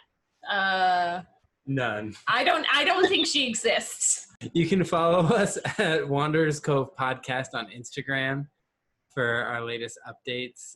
It's an RPG role-playing game podcast about solving mysteries as teenagers in a small town. So like Nancy Drew. Yeah, or Riverdale. Thank you all for tuning in for the Glee Project.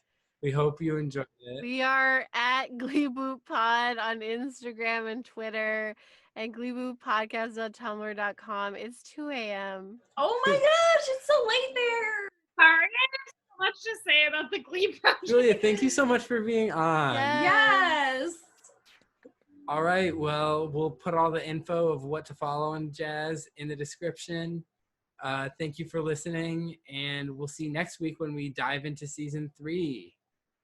Oh, yeah. All right, thanks. Thanks. Bye. Bye.